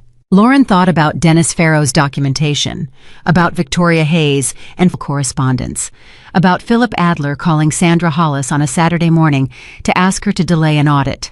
Bad enough, she said, but it will get better after. She didn't say it the way people say, reassuring things quickly, reflexively, as a way of closing a difficult topic. She said it because she believed it. She had seen enough systems that were broken, get repaired not perfectly, not completely, but genuinely, to believe that the getting better was real, even when the getting worse had to come first. She called Eleanor. Eleanor answered on the first ring. 2 things, Lauren said. 1. Expect a call from Sandra Hollis. She needs to be guided through the next 24 hours very carefully. 2. There's a board member named Philip Adler who just attempted to suppress an audit request. That attempt is itself evidence and needs to be documented before he has the opportunity to walk it back. I'll handle both, Eleanor said. Lauren, I want to flag something. Victoria Hayes called me 12 minutes ago. Lauren paused. She didn't wait for my introduction. She did not. She's already sent me an encrypted file with approximately 300 pages of documentation. I've only had time to look at the index, but Eleanor's voice shifted into the register that Lauren had come to associate with moments of professional significance. The register of someone who is looking at something they know will matter. Lauren, there are emails. Between Ryan and Gerald Park. Between Ryan Gerald Park and Philip Adler. A pause. Philip Adler has been on the Whitmore Capital Strategies Advisory Board for 2 years. He joined the Alumni Foundation Board at Ryan's recommendation 14 months later. The emails discuss with relative directness the scholarship fund as a, quote, capitalization vehicle for the certification entities. Lauren stood completely still. They discussed it in writing, she said. In a private email chain on a personal server, which Victoria apparently had access to because Eleanor paused. She was CC'd on the original thread before anyone realized the implications of what was being proposed. And instead of being removed from the chain, she was simply stopped being included in new messages, which means she has the foundational discussion but not the operational follow-through. Which is the most damning part. Yes, the part that establishes intent. The part that a federal prosecutor would put on a screen in front of a jury and say these people knew exactly what they were doing, they discussed it, and they did it anyway. Lauren's mind was moving through the implications with the focused speed that complex problems demanded. Eleanor, given what you now have, what is the realistic timeline? If we bring this to the U.S. Attorney's Office Monday morning with a cooperating witness supporting documentation and evidence of ongoing obstruction through the Adler phone call, I think we're looking at a federal inquiry opening within days. A sealed indictment could come within 60 to 90 days, depending on the grand jury schedule. Eleanor paused. The lakefront contract execution next week, that won't happen. Once law enforcement is engaged and the certification fraud is established, the city will suspend the award pending investigation. That's automatic under the procurement code. Lauren absorbed this. All right. There's one more thing. Eleanor's voice was careful now. The way voices get when the information being delivered has a personal dimension that the speaker is respecting. Ryan Whitmore called my office this morning, before Victoria called. He left a message asking if I had capacity to take on a new client in the corporate defense space. He didn't give details. He said he would follow up Monday. Lauren said nothing for a moment. Ryan was already lawyering up. He didn't know yet what Victoria had given them. He didn't know about Dennis Farrow, but he knew something was moving, and he was moving too. Smart. She had always known he was smart. That had never been the question. Obviously, you have a conflict, Lauren said. Obviously, I've already called him back and declined. Eleanor paused. Lauren, I've been doing this for 19 years. I want you to hear me say this plainly, what you've assembled in the last 18 hours, through legitimate means without crossing any lines, I would need to advise you against. This is a serious case. This is a case that will result in serious consequences for the people involved in this scheme. I want you to be prepared for what that visibility looks like. I'm prepared, Lauren said. The story will connect back to you, not as a party, as the person who, by being present at a specific event on a specific evening, set something in motion. The press will want that narrative. The press can have it after the families who lost scholarship money are made whole, Lauren said. That's the sequencing I care about. Eleanor was quiet for a moment.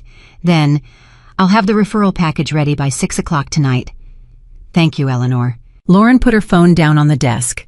She sat for a long time in the particular stillness of someone who has passed through the urgent part of a thing and arrived at the part that requires patience. The part where the mechanisms of justice, once properly engaged, move according to their own velocity and cannot be pushed faster than they move. She thought about what Sandra Hollis had said last night, I hope we didn't overstep. She thought about what Rachel had said when they were 15, and Lauren had told her she wanted to build things that lasted. What kind of things? She thought about what Ryan had said in the car on that February Thursday, pulling his rolling suitcase toward the door. "I don't believe we're going anywhere together." She had believed for a long time that she was the only one those words had cost something, that the leaving had been clean for him, a relief, a reasonable decision efficiently executed. She no longer believed that. Not because she had softened toward him, she hadn't, not in any sentimental way, but because she had lived enough and watched enough people to understand that the choices that cost us the most are often the ones that feel in the moment of making them like they cost us nothing. Ryan Whitmore had paid a price for leaving. He had paid it in ways he probably couldn't fully name. In the particular loneliness of a man who has optimized his life for external validation and finds somewhere around 40 that the validation keeps arriving and the loneliness keeps deepening. In the choices he'd made or allowed in his professional life that had brought him to a Saturday morning where his wife was sending encrypted documents to an outside attorney and his managing director was making calls to lawyers at 7 in the morning. She did not feel sorry for him, but she understood him. And understanding, she had found, was almost always more useful than either anger or forgiveness. Her phone lit up. A text from Rachel. "You need to see this. Call me." Lauren picked up the phone. Rachel's voice when Lauren called her back had the compressed, controlled quality of someone delivering information they've been holding for exactly as long as it took to find a private place to stand. "Philip Adler didn't just call Sandra this morning," Rachel said. "He called 3 other board members. I just got off the phone with 2 of them. He told them that an outside party had been asking inappropriate questions about foundation finances, and that if anyone reached out to them for documentation, they should refer all requests to the board's legal counsel." Lauren was already on her feet, moving. "He named an outside party. He said," Rachel's voice tightened, "he said a former scholarship applicant with a personal grievance had enlisted someone with a financial interest in disrupting the foundation's relationship with its development partners." The room went quiet in Lauren's chest. She understood the message immediately and completely. Adler was framing Dennis Farrow as a disgruntled individual and framing Lauren without naming her as a competitor, using a personal dispute to damage a rival. It was elegant and it was fast, and it told her something important. Adler had been briefed. Not this morning. He had been briefed before this morning, which meant the alert had gone out last night, which meant someone at the reunion had reported back, which meant the room had contained more players than she had identified. "Who gave him the information?" Lauren asked. "I don't know yet, but Lauren, the 2 board members he called, one of them is a woman named Constance Webb. She retired from the city's Department of Planning and Development 14 months ago." Lauren stopped moving. The Department of Planning and Development, the office responsible for certifying minority-owned business entities eligible for weighted scoring in municipal contract bids. "Constance Webb certified clear water," Lauren said. It wasn't a question. "I don't have confirmation of that, but she was in the department when the certification was processed, and she joined the foundation board 2 months after she retired." Rachel's voice dropped further. "Sandra didn't know any of this. She recruited Constance because someone on the alumni committee suggested her name. She doesn't remember who." The shape was getting clearer and larger and considerably more serious than what Lauren had been holding as recently as an hour ago. She called Eleanor before Rachel had finished her sentence. "Constance Webb," Lauren said the moment Eleanor picked up. "Former city planning official, current foundation board member. Run her against the Clearwater certification timeline." "Give me 20 minutes, Eleanor said. "You have 10. She spent those 10 minutes on a call with James, walking him through the expanded picture, not because she needed his input on the legal strategy, but because James had been with Mitchell Horizon for 7 years and had an institutional memory for Chicago's development community that was in its own way as valuable as any documentary record. "Constance Webb," James said when she gave him the name. "Yeah, I know that name." He was quiet for a moment. She could hear him thinking the particular sound of someone pulling something up from the filed-away part of their memory. She was the point person on the minority certification reform process in 2018. The city overhauled the entire certification framework that year, new documentation standards, new verification procedures, new approval chain. She chaired the implementation committee, which means she knew the new framework better than anyone in the department, Lauren said. Better than anyone, period. She wrote most of it. James paused. "Lauren, If she was involved in approving Clearwater's certification, she didn't just rubber stamp a fraudulent application. She knew exactly which documentation would pass and which questions wouldn't get asked. Because she designed the questions. Yes. Lauren closed her eyes for 3 seconds, then opened them.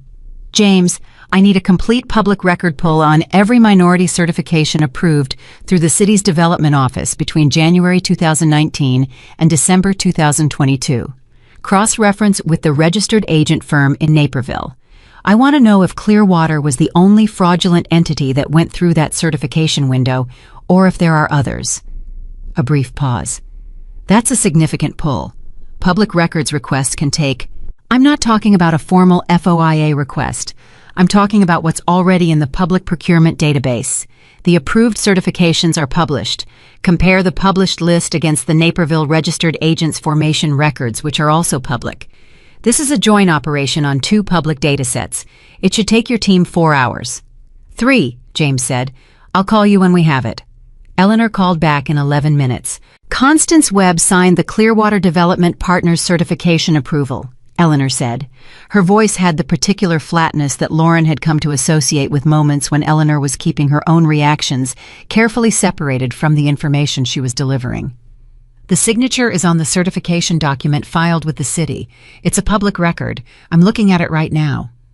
Lauren sat down on the edge of the desk chair. Eleanor, she said, this is not Ryan Whitmore running a scheme through a managing director.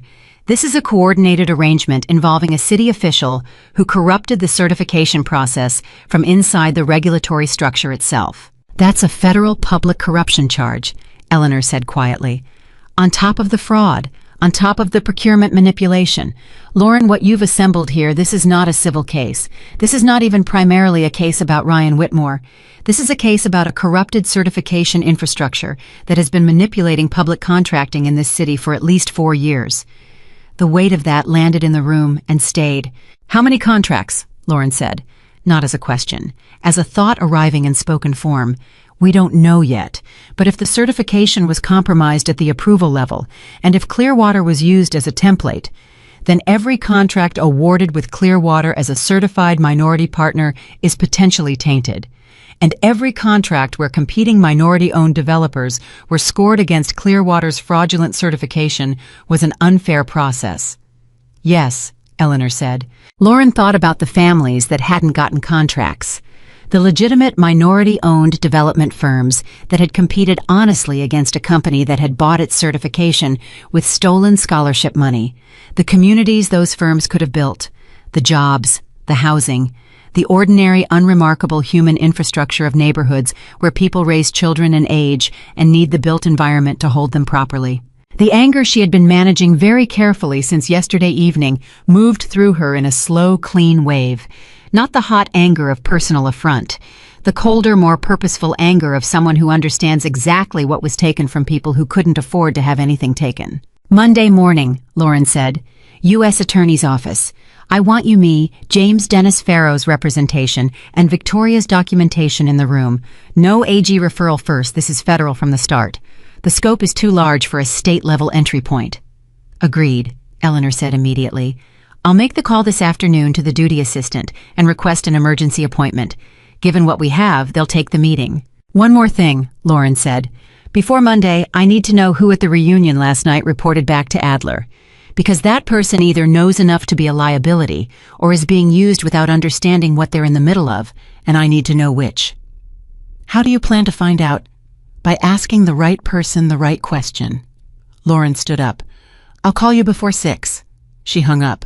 Then she sat for a moment with something that she rarely allowed herself a full, unguarded assessment of her own emotional state, not for therapeutic purposes, for strategic ones, because the decision she was about to make required her to be precise about what she was actually feeling versus what she was performing, and she had learned the hard way in the years after the divorce that those two things could diverge significantly without her noticing until the divergence had caused damage. What she was feeling was this. She was angry cleanly and purposefully about the scholarship fund. She was troubled in a complicated way she wasn't yet ready to fully examine about Ryan. She was resolved not rigidly but genuinely about the path forward. And underneath all of that, in the place where she kept the things she didn't examine, often she was aware that this moment was connected to a night 12 years ago when she had sat on a mattress on the floor of a Cincinnati apartment and made herself a promise, and that the promise had been kept in ways she hadn't anticipated when she made it. She picked up her phone and called someone she hadn't planned to call today. Sandra Hollis answered on the second ring, her voice carrying the careful brightness of someone who is frightened and working hard not to show it. "Ms. Mitchell, I was hoping you'd call." "Sandra, I need to ask you something, and I need you to answer it honestly, even if the answer is uncomfortable." A beat. "All right." "Philip Adler, when he called you this morning, did he mention my name?" A pause that was half a second too long. "He didn't use your name directly. He said that a competitor of Ryan Whitmore's had become involved in spreading misinformation about the foundation for business reasons." "Did he say how he knew this?" "He said he'd been informed by someone who was at the reunion last night, someone who had overheard a private conversation." Lauren's mind moved quickly through the evening. The conversations she'd had that were technically observable by someone nearby. The bar where she and Rachel had spoken. The alcove near the staff corridor. The exchange with Ryan after the presentation. "Did he say which conversation?" Lauren asked. "No, he just said—" Sandra stopped. "Ms. Mitchell, I want you to know that I didn't believe him.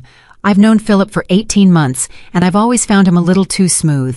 And after your attorney called me an hour ago, I understood that I was right to be concerned." "You were," Lauren said.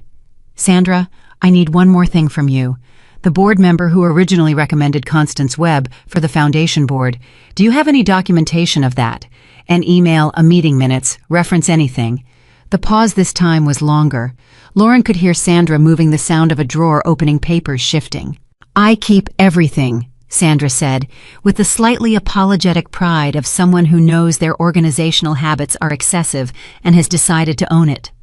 "The original board expansion correspondence from 18 months ago. Yes, I have it. Philip Adler recommended Constance Webb. He submitted a written recommendation with her biography attached." Lauren closed her eyes. The circle was complete. Adler had placed Webb on the board. Webb had certified Clearwater. Clearwater had fed capital from the scholarship fund into the certification infrastructure. And Adler was now attempting to suppress the audit that would expose all of it. "Forward that correspondence to Eleanor Tran," Lauren said. "Everything you have. Don't filter it, send it all." "Yes, I'll do it right now." Sandra paused. "Ms. Mitchell, I've been running this foundation committee for 4 years. I've spent hundreds of hours organizing events and writing grant reports, and I didn't see any of this." "You weren't supposed to see it," Lauren said. "That was the point. The people who designed this were counting on good people being focused on good work and not looking where the money actually went. That's not your failure, that's their methodology." Sandra was quiet for a moment. "Thank you for that. Send Eleanor the documents. And Sandra, you're doing the right thing. I want you to know that." After she ended the call, Lauren took 20 minutes to eat something, a sandwich from room service she had ordered 2 hours ago and ignored, and to think about the person she still needed to talk to before Monday. Not Ryan. Ryan was a legal matter now, and legal matters had appropriate channels. The person she needed to talk to was Gerald Park. Not because she planned to warn him, not because she felt any obligation to him, but because in her experience the middle link in a chain, the person between the architect and the mechanism, almost always knew something that neither the architect nor the mechanism knew the other had revealed.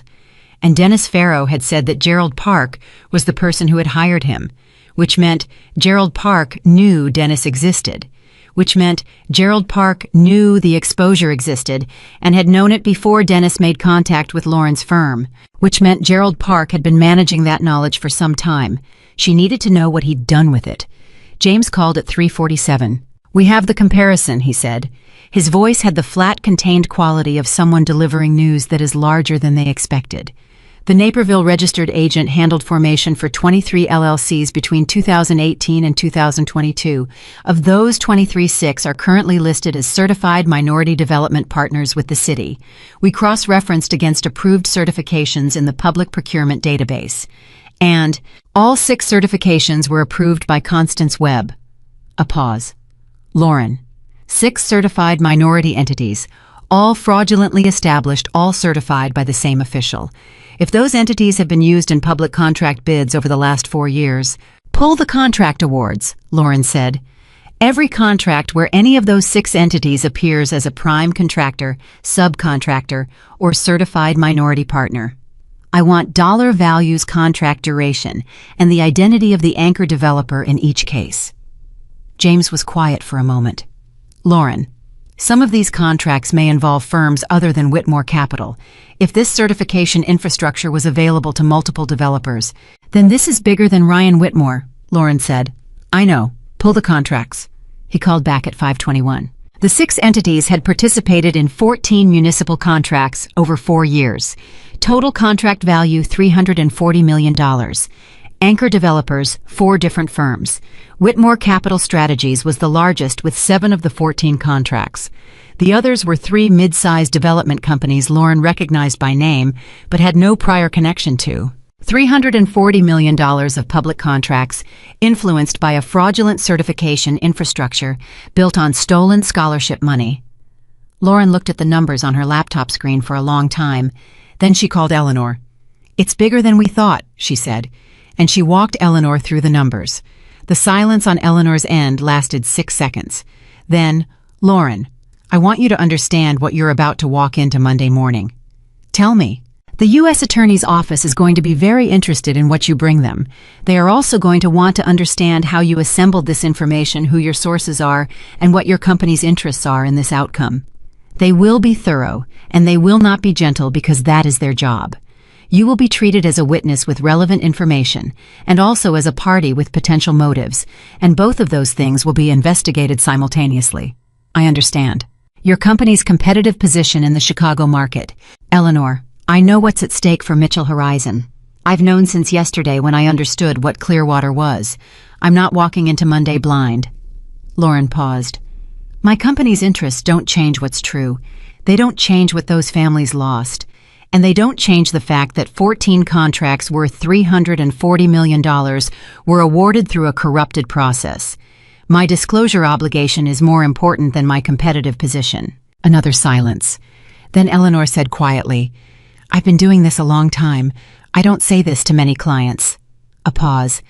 You're a genuinely good person, Lauren, and I want you to know that being a genuinely good person in a situation like this is not naive. It is the most strategically sound position you can occupy because it is the position that is most difficult to attack. Lauren didn't respond to that for a moment. Have the referral package ready, she said finally. 6 o'clock. She put the phone down. For a moment she let herself be still, really still. The kind of still that requires permission you give yourself because no one else can give it to you. She thought about the 14-year-old girl named Maya, who had written her a letter 2 years ago from a Mitchell Horizon community in Cleveland. She thought about the 42 families who had applied for 12 apartments on that first condemned block in Cincinnati. She thought about Dennis Farrow's daughter, who had a 3.9 GPA and hadn't gotten a scholarship because the money was building shell companies. She thought about Dr. Emily Parker, her former economics professor at Northwestern, now retired in Evanston, who had sat across from Lauren in an office that smelled like old books and coffee and had looked at a 22-year-old woman who didn't know yet what she was capable of and said, your circumstances are not your destination. You are. She had thought about that sentence 10,000 times since, in the apartment with the mattress on the floor, in the early morning hours of the first Mitchell Horizon project when the contractor called to say he was declaring bankruptcy and she had 30 days to find a replacement or lose the site. In the boardroom in Phoenix last year when an investor told her that her model wasn't scalable and she told him calmly and without raising her voice that scalability was not the point, and if he needed the point explained, she was happy to take the time. The circumstances were not the destination. She was the destination. And she had arrived. Her phone vibrated. A text from an unknown number, different unknown number than Victoria's call that morning. The message read, Ms. Mitchell, this is Gerald Park. I believe we need to speak before Monday. I have information that may be relevant to decisions you're about to make. I am prepared to cooperate fully with appropriate authorities. I would prefer to do so with legal representation and without the element of surprise. I'm asking for 24 hours. Please call this number. Lauren read the message 3 times. Then she forwarded it to Eleanor with a single line, third source. Moving on its own, she set the phone face down on the desk. The architecture of what she had assembled in 36 hours was extraordinary, and she was clear-eyed enough to acknowledge that. 3 independent sources, all moving toward disclosure from different angles: a remorseful accountant, a disillusioned wife, a managing director calculating his exposure. A documented chain connecting a scholarship fund to shell companies, to a corrupted certification infrastructure, to $340 million in public contracts. A sitting board member who had attempted to obstruct an audit on a Saturday morning. A retired city official whose signature was on a fraudulent certification document that was a public record. And at the center of all of it, a man who had stood in a hotel ballroom 24 hours ago and told 200 people that he understood what communities actually needed. Lauren picked her phone back up. She did not call Gerald Park. She called Rachel instead. "How are you doing?" she asked when Rachel answered. A surprised pause. "I'm fine. Scared. Why are you asking me how I'm doing? What happened?" "A lot happened," Lauren said, "and I realized I've been moving through it for the last 6 hours without checking on the person who started this, who saw something wrong and brought it to someone she trusted and has been carrying the weight of it since." Rachel was quiet for a moment. Then her voice shifted the controlled professional layer, dropping away the real Rachel, emerging the one Lauren had known since they were 15. "I keep thinking about the kids who didn't get those scholarships, the specific kids. Because I was on the selection committee 3 years ago, and I remember reading those applications, and some of those kids were extraordinary, Lauren. And they didn't get what they deserved because the money wasn't there, and the money wasn't there because—" "I know," Lauren said. "Is it going to be okay?" Lauren considered the question with the seriousness it deserved. The people who did this are going to be held accountable. The scholarship fund is going to be restored. The certification infrastructure is going to be investigated and reformed. Whether all of that translates to okay for every person who was hurt in this process, I can't promise that. I can only promise that the thing gets exposed and addressed honestly. "That's enough," Rachel said. "That's actually enough." They stayed on the phone for a few minutes without talking about anything significant, the way old friends do when the significant things have been said, and what remains is simply the comfort of each other's presence across a line. Then Lauren said she had to go, and Rachel said she knew, and they ended the call the way they always ended calls, with Rachel saying "be careful" and Lauren saying "always," and both of them understanding it as a kind of shorthand for something much longer that they had been saying to each other for 30 years. Eleanor's package arrived at 5:58. It was 112 pages. Lauren read every word. At 7:45 she shut her laptop. She ordered dinner from room service, something simple, something that required no decisions, and sat at the small table by the window while she ate, looking at the city below, thinking about Monday. Monday was going to be a long day, but it was going to be the right kind of long. Her phone lit up one more time before she went to sleep. A text from a number she didn't need to look up anymore, Ryan. The message said, "I heard from Gerald tonight. I know you know. I'm not going to fight what's coming, Lauren. I should have known what Gerald was doing, and I didn't look because I didn't want to look. That's on me. I just wanted you to know what happened to you last night at the door of the ballroom. I am deeply, genuinely sorry. Not because of what I know now, because it was wrong then." Lauren read the message once, then she set the phone down. She sat with it, not with the message, but with the weight of what it represented. A man at the edge of a very large consequence, reaching across 12 years and 36 hours to say the thing he should have said at the beginning. Too late, and also in its own strange way exactly in time. She did not respond. Not because she was angry, not because she was beyond it, but because some things don't need a response. They need to be received and held and allowed to settle without reply into whatever place inside you has room for them. She went to sleep at 9:43. She slept without dreaming, which was something she had not done in this city since she was 26 years old. She was on the phone with Eleanor at 7:15 Monday morning before she had finished her first cup of coffee. "Gerald Park's attorney called me at 11 last night," Eleanor said without preamble. "He's prepared to provide a full proffer.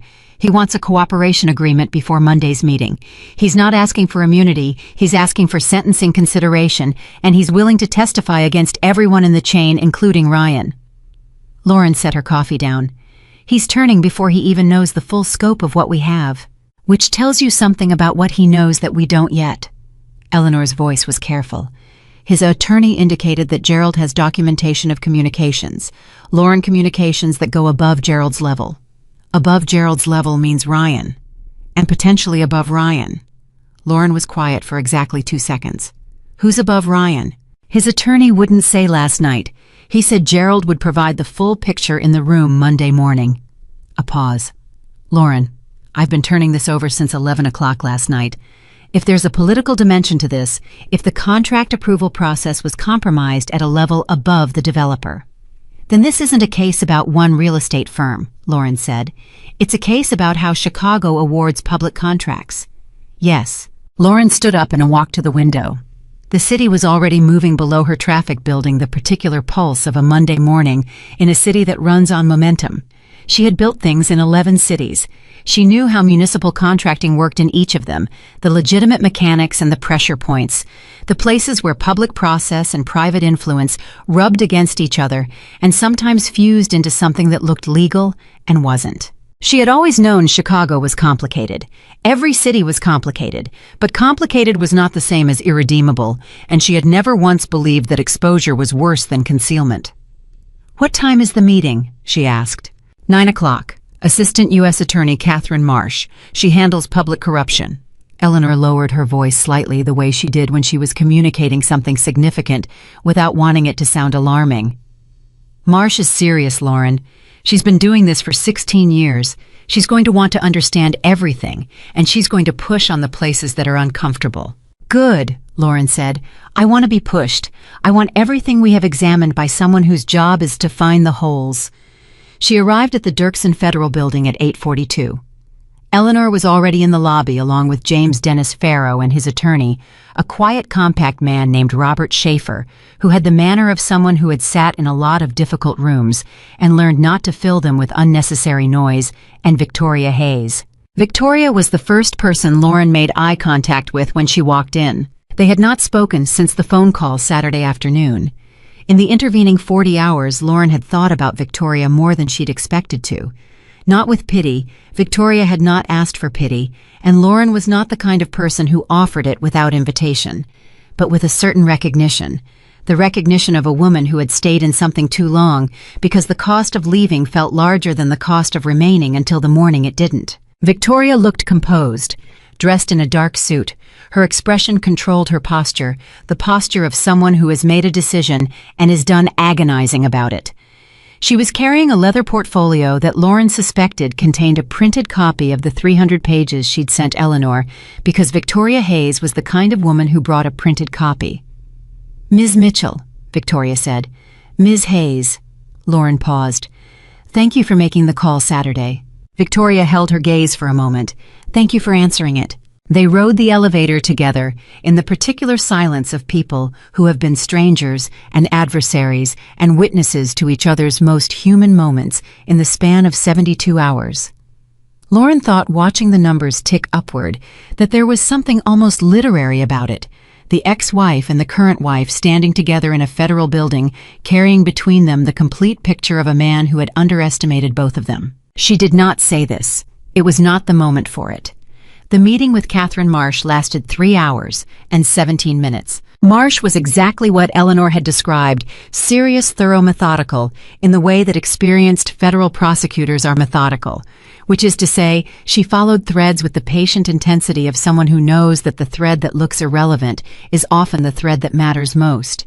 She had 2 AUSAs with her, both younger, both taking notes with the focused efficiency of people who understood that what was happening in this room was significant. She let Dennis speak first. He talked for 40 minutes with Robert Schaefer sitting beside him and occasionally touching his arm when a question required more care than Dennis had the instinct to give it. His documentation was substantial and his recollection was precise. He was, Lauren thought, a man who had been quietly destroying himself for 4 years under the weight of what he knew, and the destruction was visible in him, in the careful way he spoke, the pauses before specific names, the way his hands stayed flat on the table as if pressing something down. Then Victoria spoke. She spoke for 50 minutes. When she produced the email chain printed, organized by date, indexed by sender, and slid it across the table to Marsh, the room changed. Not dramatically. Not with any visible reaction from the prosecutor who had seen too many rooms shift to show it on her face. But Lauren felt it the subtle seismic quality of a moment where documentation closes the distance between what can be argued and what cannot be denied. The emails were everything Eleanor had indicated and more. Ryan and Gerald Park and Philip Adler across 18 months of correspondence discussing the certification strategy with a directness that suggested none of them had genuinely believed they would ever be read by anyone outside the chain. People always underestimate the reach of what they put in writing. Lauren had seen it before. The assumption that private communication is private. The way that assumption becomes the most expensive mistake in a white-collar prosecution. Marsh read 6 pages of the email chain with complete stillness. Then she looked up at Lauren.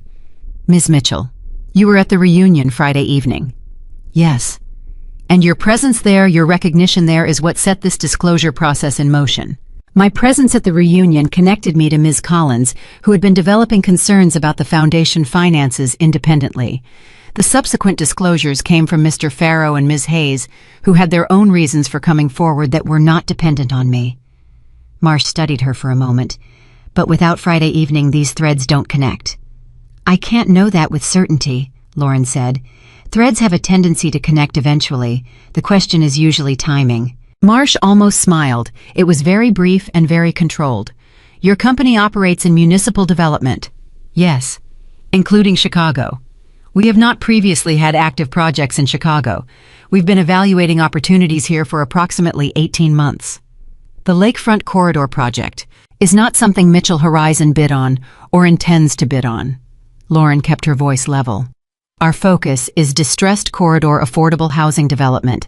The Lakefront Corridor is a mixed-use commercial and residential project with a market rate component that doesn't align with our model. So your company wouldn't benefit directly from the Whitmore contract being voided.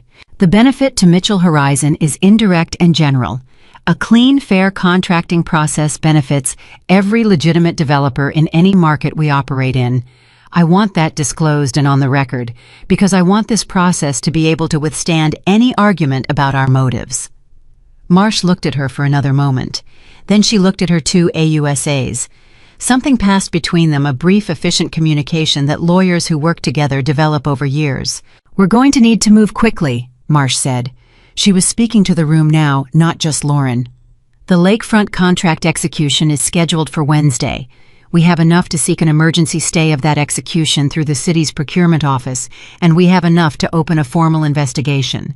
What we don't have yet," she paused, "is Gerald Park." Lauren said, "His attorney reached out to Ms. Tran last night. He's prepared to proffer today." Marsh looked at Eleanor. Eleanor confirmed with a nod. "Get him in here this afternoon," Marsh said. 2 o'clock. She turned back to Lauren. "Ms. Mitchell, I appreciate the thoroughness of what you've brought to this office. I also want to be direct with you. This investigation, once formally opened, is ours. The sources you've developed, the documentation you've assembled, all of it becomes part of a federal process that we control. You will be a witness. You will be called when needed. You will not be a participant in investigative decisions. Are we clear?" "Completely," Lauren said. "That's exactly where I want to be." She meant it. She left the Dirksen Federal Building at 12:31 and stood on the sidewalk for a moment in the Monday noon air, letting the city exist around her without trying to manage it. James appeared beside her. Eleanor was still inside coordinating Gerald Park's afternoon appointment. "It's going to hold," James said. He wasn't asking. "Yes," Lauren said. "It's going to hold." "What do you want to do now?" Lauren looked down the street. Thought about that question. What do you want to do now was a question with a practical answer and a real answer, and sometimes the practical answer was also the real one. "I want to go see Dr. Parker," she said. James blinked. "Your professor?" "She lives in Evanston. I haven't seen her in 2 years." Lauren picked up her bag. "She should hear what happened this weekend from me, not from the news." James looked at her for a moment, with the expression he sometimes wore when he was recalibrating his understanding of the person he worked for. "Do you want me to arrange a car?" "I'll take the train," Lauren said. Dr. Emily Parker answered the door in a cardigan she had probably owned for 15 years, and with the expression of someone who has spent decades training herself to be genuinely unsurprised by people showing up in her life at unexpected moments.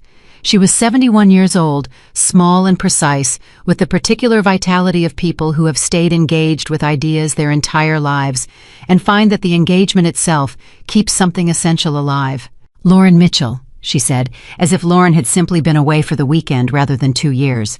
"Come in, I'll make tea." They sat at the kitchen table with their tea, and Lauren told her, not everything, not the legal details, not the names of sources, but the shape of it, the reunion, the scholarship fund, the certification fraud, the federal meeting. Dr. Parker listened without interrupting the way she had always listened, with the complete and serious attention she had given to every student who had ever sat across from her and tried to articulate something important. When Lauren finished, Dr. Parker was quiet for a moment. Then she said, "And Ryan?" Lauren looked at her. "He's going to face serious consequences." His own words in writing established that he knew about the certification strategy. His attorney will negotiate something, but the exposure is significant. "That's not what I asked," Dr. Parker said. "I asked about Ryan, the person, not the legal situation." Lauren wrapped her hands around her tea mug. "I think he's a man who spent 12 years becoming very good at telling himself a particular story about who he was and what he deserved. And last Friday he had 48 hours of reality that story couldn't accommodate." She paused. "I don't know what he does with that. I genuinely don't. And I find that I'm okay with not knowing." Dr. Parker looked at her for a long moment. "You're not angry." "I was. I am about the scholarship fund and the families that were hurt. But about Ryan personally, no. I think I used up the anger a long time ago, and what replaced it was something more useful." "What replaced it?" Lauren thought about that, really thought about it the way Dr. Parker's questions had always required. "Understanding," she said finally. "Not forgiveness in the sense of absolution, just understanding that people are the accumulation of their choices, and that the choices that form us are often ones we made when we didn't fully understand the cost." She paused. "He left because he didn't believe in me. He was wrong. But I've made mistakes too, built on my own incomplete understanding of things. I don't think I have the standing to hold him to a standard I've never managed to live up to perfectly myself." Dr. Parker smiled. It was the smile Lauren remembered from office hours 20 years ago, the one that meant the student had arrived somewhere real. "When I told you that your circumstances didn't decide your future, I was telling you that you could build something in spite of them. I didn't know then what the something would be." She looked at Lauren with the directness she had always had the refusal to soften a true thing. "It's extraordinary, Lauren. What you've built is genuinely extraordinary, not because of the size of it, because of who it was built for." Lauren said nothing for a moment. The kitchen was quiet around them. "I want to name something after you," Lauren said. Dr. Parker looked startled. It was the first time in the conversation that Lauren had managed to genuinely surprise her. "Excuse me. We're opening a new education and workforce development center in Chicago. It's been in planning for 8 months, completely separate from any of what happened this weekend.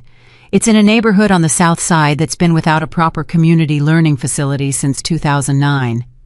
Lauren looked at her steadily. "I want to name it the Emily Parker Center, not because you need the recognition, because the young people who walk through that door should know whose words were part of what built it." Dr. Parker was quiet for a long time.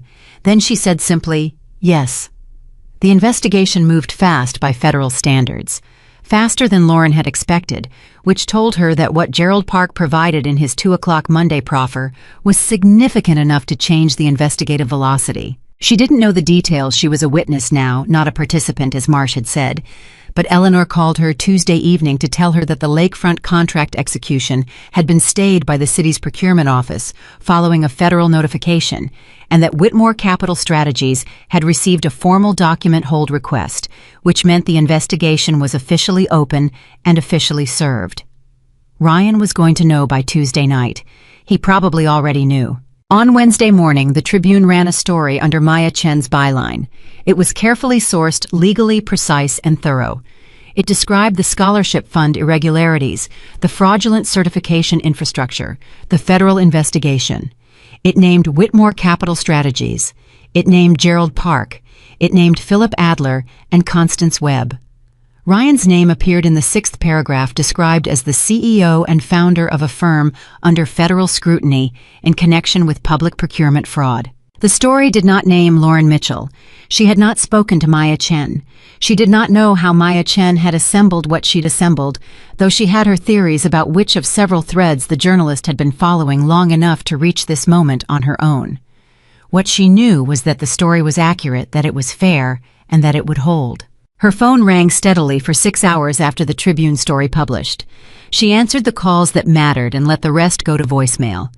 James managed the incoming press inquiries with the calm competence of someone who had been handling Mitchell Horizon's public presence for 7 years and understood that the most powerful response to attention is often selective silence. At 3 in the afternoon on Wednesday, a call came from a number she recognized as a Chicago area code she'd seen before. It was Victoria. "I wanted you to know," Victoria said without greeting, "that I've retained divorce counsel. I filed this morning." Lauren took a breath.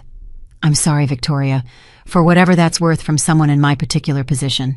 "It's worth something," Victoria said. "More than you might expect." A pause. "I wanted to ask you something, and you can tell me it's none of my business." "Ask. Did you love him when you were married? Really love him?" Lauren considered this question with the honesty it deserved. "Yes, not the person he showed the world, the person I thought was underneath it. The one that was real sometimes in the early years when he wasn't performing." She paused. "I think you probably know something about that." Victoria was quiet for a moment. "I married the performance," she said finally. "I think I always knew that.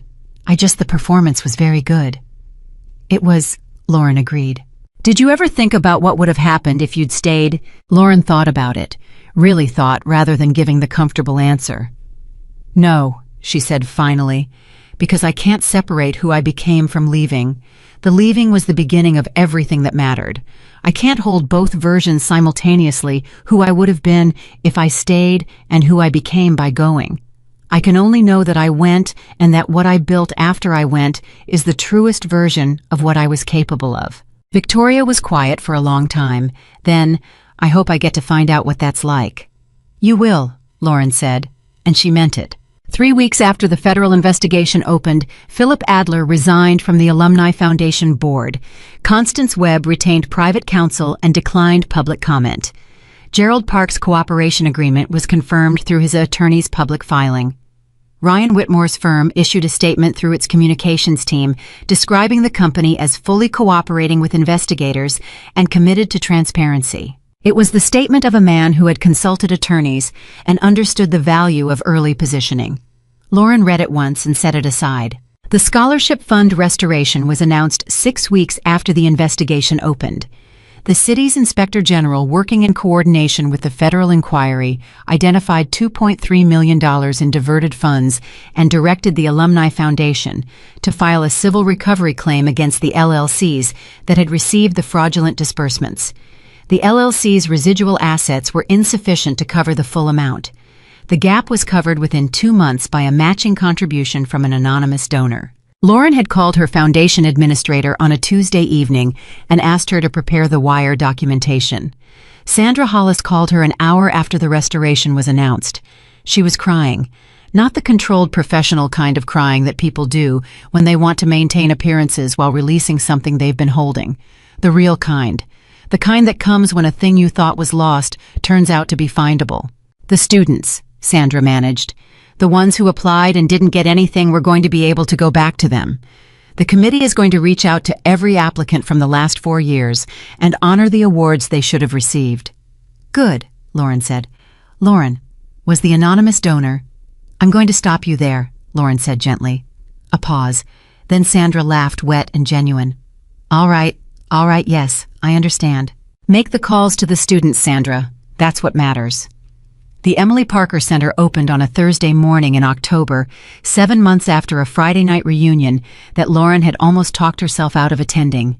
The building was on a corner on the south side that had been a surface parking lot for 11 years. Mitchell Horizon had purchased the site 8 months ago, before the reunion, before any of the events of that weekend, as part of a community development initiative that the Chicago team had been developing in coordination with local education advocates and workforce training organizations. The center was not a consequence of the Whitmore investigation. It was not built in response to anything that had happened that weekend. It had been in the pipeline, funded, designed, and committed to entirely independently. That was important to Lauren. That the thing she was building in this city existed for its own reasons, on its own merits, for the communities it was designed to serve. Not as a statement, not as a counterpoint, just as a building full of rooms where people could learn something and change what came next.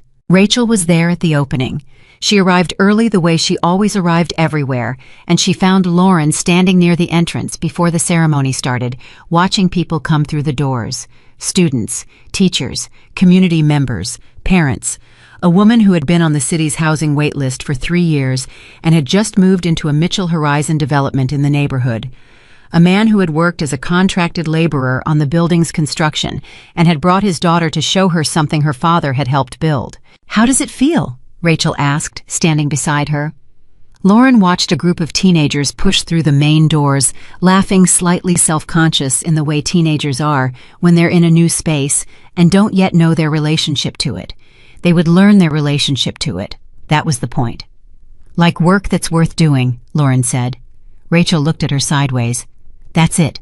12 years, everything that happened, and work that's worth doing." What else should it feel like? I don't know. Triumphant, victorious. Lauren thought about Ryan standing in a hotel ballroom, telling 200 people he understood what communities needed. She thought about Dennis Farrow's daughter's scholarship application. She thought about Gerald Park in a federal conference room, choosing cooperation over loyalty because the math had finally forced the choice.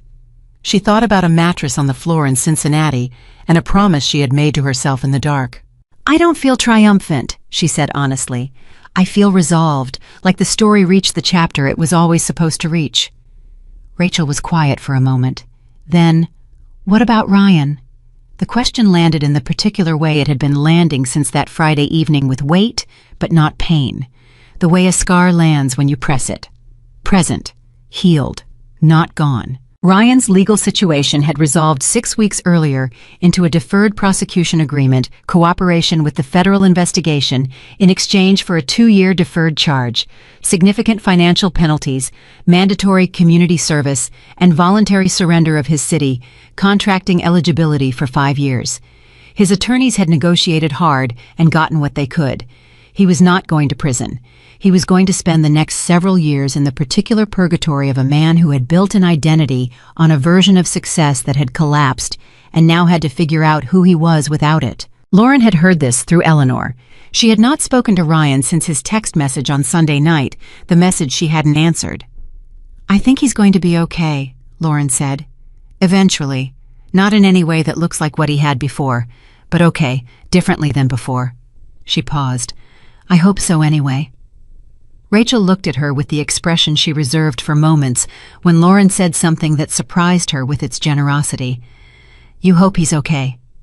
"Yes, after everything." "He wasn't wrong about everything, Rachel. He was wrong about the important thing about what I was capable of. But he wasn't wrong that we weren't going anywhere together. He wasn't wrong that something in our marriage wasn't working. He handled being right about those things in the worst possible way. But the things themselves, he saw them. That's a very evolved perspective." "I've had 12 years, Lauren said. "Evolution takes time." Inside the building, the ceremony was starting. She could hear the microphone being adjusted, the murmur of the gathered crowd settling into attention. Dr. Emily Parker was in there. Lauren had picked her up herself from Evanston that morning, and the old woman had spent the entire drive in a state of pleased, low-key astonishment at the existence of a building that was about to bear her name. The opening remarks were made by the director of the community coalition that had partnered with Mitchell Horizon on the center. He spoke about what the neighborhood had needed for years and what it was receiving today. He spoke about the young people who would walk through these doors and the choices those doors would make possible. He used the word opportunity 6 times. Lauren had heard the word so many times in her professional life that it had sometimes felt evacuated of meaning, but hearing it today in this room with these people, it held its weight. Then he introduced Lauren. She walked to the microphone. She looked at the room. Hundreds of faces. Neighbors and students and teachers and contractors and city officials and foundation board members and journalists and community advocates. Rachel in the 3rd row with her arms crossed and her eyes bright. Dr. Parker in the front row, small and precise in her good cardigan watching Lauren, with the expression she had worn in office hours 20 years ago, the one that said, "I always knew you were going to arrive somewhere." Lauren thought about what she wanted to say. She had prepared remarks. 3 pages typed specific, appropriately comprehensive. She had them in her jacket pocket. She didn't take them out. "I almost didn't come to my high school reunion 7 months ago," she said. "I sat in a parking garage for 20 minutes talking myself into going inside. I thought it would be a quiet evening. I thought I'd see some old friends, shake some hands, and go back to work." She paused. "I was wrong about the quiet part." Laughter moved through the room. "What I want to say today is simple. This building is not named after me. It is named after a woman who sat across a desk from a 22-year-old who didn't yet know what she was capable of and told her the truth. Not the comfortable truth, the real one. That our circumstances are not our destination. That the lives we build are built choice by choice in the direction we decide to go." Lauren looked at Dr. Parker. "Dr. Parker gave me a sentence that I have carried for 20 years, and I wanted the young people who come through this door to know where it came from." She stopped. "Let the room hold that for a moment. I have spent the last 12 years building things in communities that other developers decided weren't worth the effort. I have learned in those 12 years that worth and effort are not determined by the people who decide to look away. They are determined by the people who decide to stay." She looked at the teenagers she had seen pushing through the doors before the ceremony. They were seated now, still slightly self-conscious, beginning to stop performing self-consciousness and simply be present.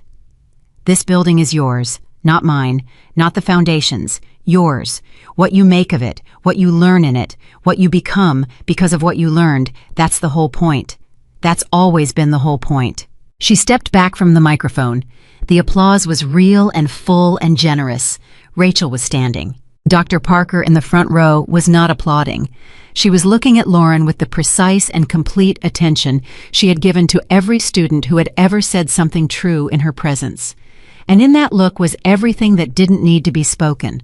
The 20 years, the office hours, the sentence that had traveled from a small academic room to 11 cities and back to this room today, having done the work it was always supposed to do. After the ceremony, after the photographs and the handshakes and the conversations with neighbors and students and the journalist from the Tribune Maya Chen, who came in person and who Lauren spoke to briefly and honestly and on the record, Lauren found a quiet moment near the back of the main hall alone while the crowd moved around her. She thought about this parking garage, about 20 minutes of talking herself into a decision she had already made, about the elevator and the music and the moment she heard Ryan's voice and recognized it without needing to see his face. She thought about what had been set in motion by showing up, not the investigation, not the federal case, not the scholarship restoration. Those things had been in motion before she arrived. The fraud existed. The threads were there. The pressure of concealed truth had been building in Dennis Farrow and Victoria Hayes for months and years, and it would have found release eventually through some other doorway. What had been set in motion by showing up was something smaller, and also larger. The decision made on a Friday evening in a parking garage in Chicago to walk through a door and be seen, fully seen, not to announce herself, not to perform, but to simply be present as the person she had become in the place where she had started without apology for the distance between the two. That was the thing she had spent 12 years learning how to do, and she had learned it. Rachel appeared at her elbow. "Ready to go?" Lauren looked at the room one more time. The teenagers were clustered near one of the study rooms, peering in through the glass, already debating something with the rapid, overlapping energy of young people who have found a space that might belong to them. "Yes," Lauren said. They walked out together. The city was waiting outside, loud and layered and indifferent, in the way that great cities are indifferent, which is to say, not cruel but honest, demanding that you find your own reasons to be in it. Lauren Mitchell had her reasons. She had built them one choice at a time in the only direction that had ever made sense to her forward, and she was not finished building.